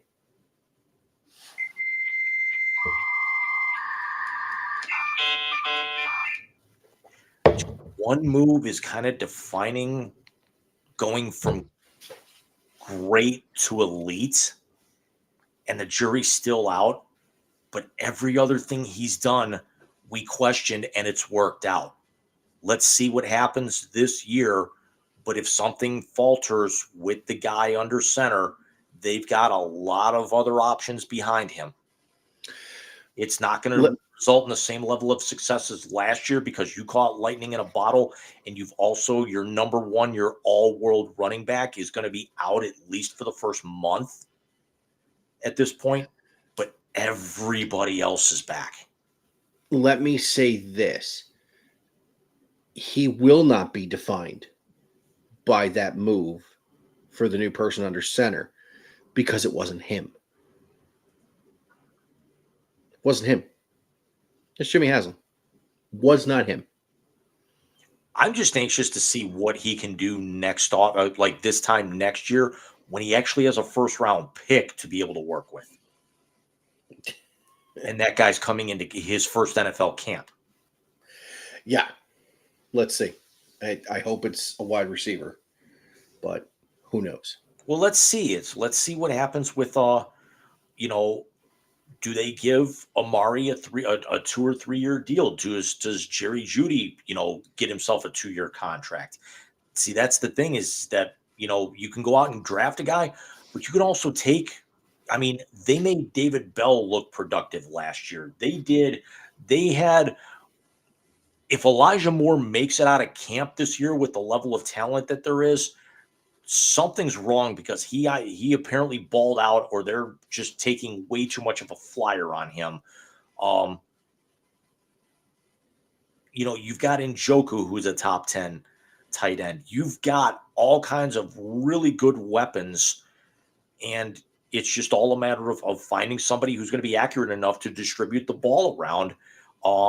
And then with their running game, you're never going to be able to replace Nicholas Jamal Chubb, but can you kind of create him in the aggregate with some of the guys that you have, even though that nobody in that room, who was at the focal point last year is really there anymore. Kareem's not coming back. I think only one guy from that room is coming back. And then you went out and you got the kid from Buffalo to be your feature back until Nicholas Jamal Chubb is ready. Yeah, no, he's definitely done a great job filling in the roster. The problem is the move he didn't make. It has hamstrung him to have to play the fill-in game for multiple years instead of building a core. You can't build a core with what they're dealing with at quarterback. If he ends up, I mean, we'll probably talk more about this at length, but if he gets hurt again this year, do they cut bait knowing that they're going to have to pay him either way? There's no point. This is the whole thing with the conversation we had about Ryan Day last year. Who's your get? Who's your get that's going to be ready to be a playoff caliber quarterback? I mean, you've got Jameis who can kind of step in. You've got Dorian Thompson-Robinson who's coming back for a second year, hopefully settles down a little bit more. But you've got guys in the room. You can also get somebody who's going to be cut, as an emergency. But if he goes out and re-injures that shoulder, and this is going to be now essentially 4 straight years where he's not played at least half the season, and you're still on the hook for him for $80 million over the course of the next 2 years, what's the point if he's on the roster or not, knowing that if he goes out and hurts that shoulder again, he might be done. Point taken. I'll help pack his bags. Because then I can bring my gear out again. Yeah. Michael, your second and final name in the YZ Translator, and you gave me some fun. I want to give you some fun. The Chuckster, Charles Barkley.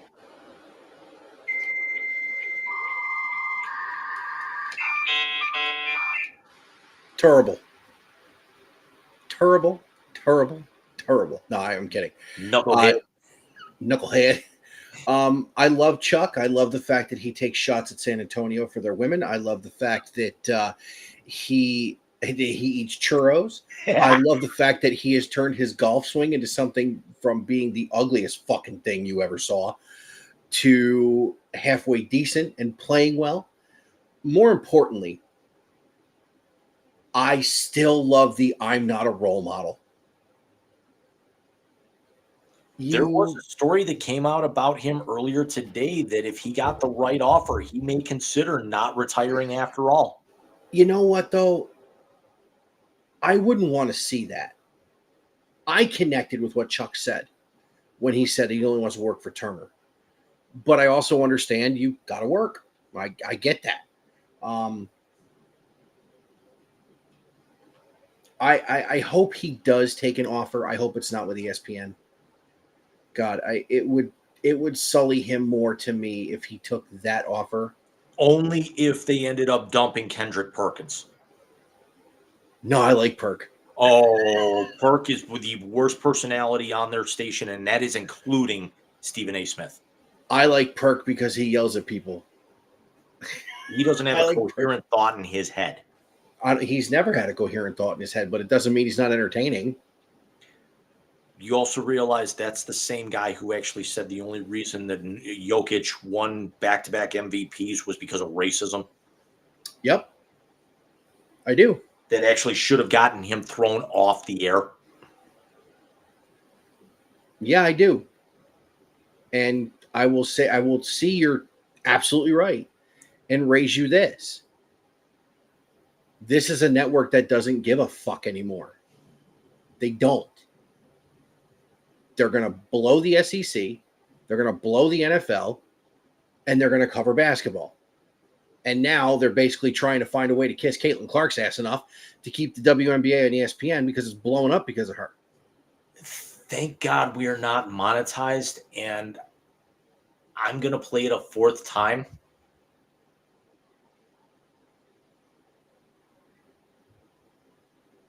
Quite frankly, I'm a worthless fucking fat ass who shits his pants.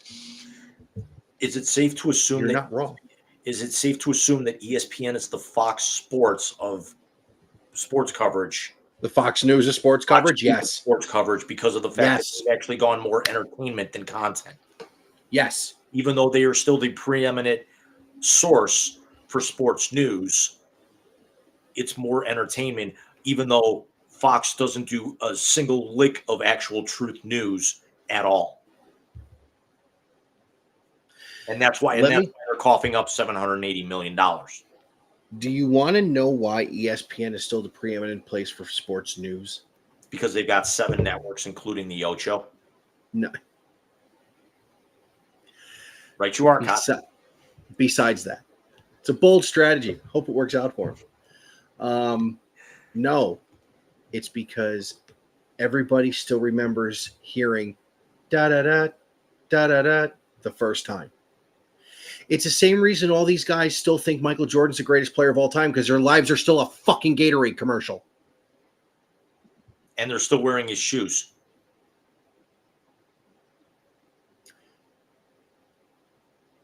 We're not doing this tonight. It's 2.5 hours already. We'll be here for fucking ever. We will do it at some point in time. But no, it's very simple. Perk is entertaining. Him and Richard Jefferson together are entertaining. And Richard Jefferson is entertaining because Richard Jefferson is smart enough to know when I say something stupid, I better have an argument to back it up and will admit when he is wrong. Perk has not said one coherent thing that had any level of truth to it in about 2 years. And that's why I don't watch any of their and just like with their baseball coverage. Their studio show is garbage. Their NBA show is garbage. I don't watch them for that. When that is on and the game is not on, the TV is muted because it's filler until I actually see action on the court. Yeah, no, when RJ's a part of it, I would say this. I think ESPN's basketball coverage is going to take a step back this year. JJ Redick was phenomenal. Yes. It's going to take a step back. So, Jim, we had mentioned we have another scheduling change. We will not be on the air next week. I have to travel for some family stuff. So I will actually be in Cleveland. I will not be on the show. I will not be available to do an episode. So we will be coming to you on Saturday, August the 10th. Jim, and then should we tell them what August 10th is going to be? I mean, there you will probably see on our social medias of like Michael and I will get together at some point during his time up here, even if it's for 5 minutes or dinner or something. Me, catching up with Steph and Bobby. Although my ceilings are not high enough, so he can't stand on my chest this time. No. As we're here. But yeah, we will be off next week. We will be back the week after, and then the week after that, we might be doing a Sunday show, but that's still up in the air because I have my cousin's wedding in 3 weeks from tonight. We were going to move it to Friday, and then I was just invited to the rehearsal dinner, which is a little surprising and last minute, but I'm not going to argue. Where is it? She just told me. One of the brewing companies downtown. And no, it's not Great Lakes because we were just there on Saturday night. Damn it. Is Crooked River still open?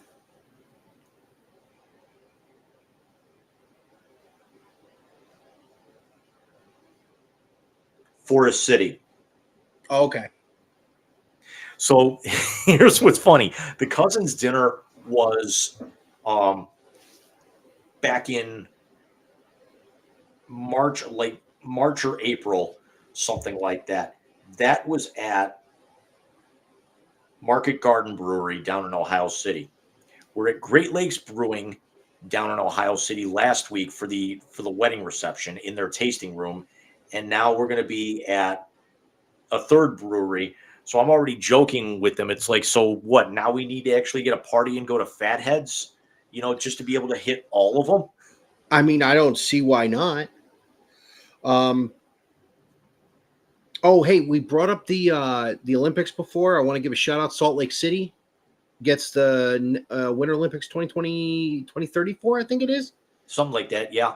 Yeah, good on Salt Lake. Which actually will be very good because it's also going to be an extra incentive for the Smiths to finally get the funding and the backing to build a new Delta Center, because they're only going to be doing renovations to that because their arena right now is only going to hold about 10,000 for the hockey club, or it's starting to possibly look like they could be called the Utah Yeti. I don't know if I like it. I think it's a little too cliche. And First of all, I'm starting to think that the logo would be a little too cartoonish, like it would be minor league hockey. Even though the Coyotes are basically minor league hockey at this point, which is why you're moving.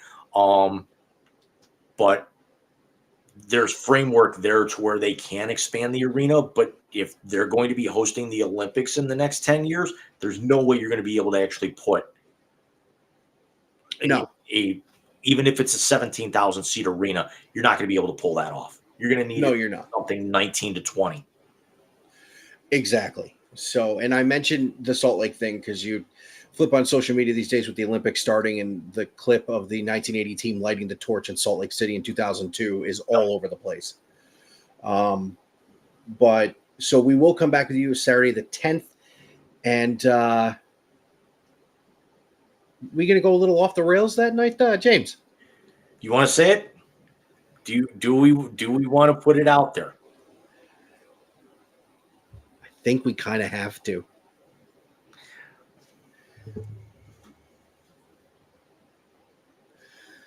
On Saturday night, August the 10th, the Wise Guys turn the clock back almost 25 years.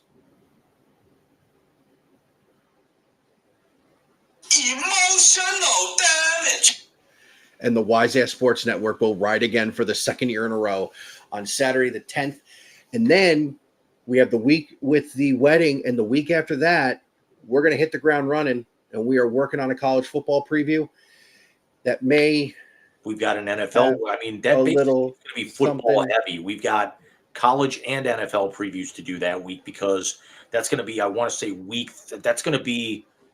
That's week 0. The week we're back, that's week 0 of college football. But I want to say that's the break after camp right before the start of the NFL season. Because I want to say by the time we're doing that show, the opening night game, that Thursday night game, is 4 days later.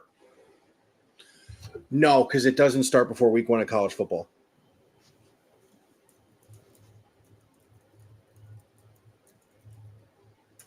September 5th. It's the week after. We're 2 weeks out there. Okay. But because the 31st, the week after that, Ohio State opens against Akron that day on week 1. Week 0, the big one is in Dublin. That's Georgia Tech and Florida State from Dublin.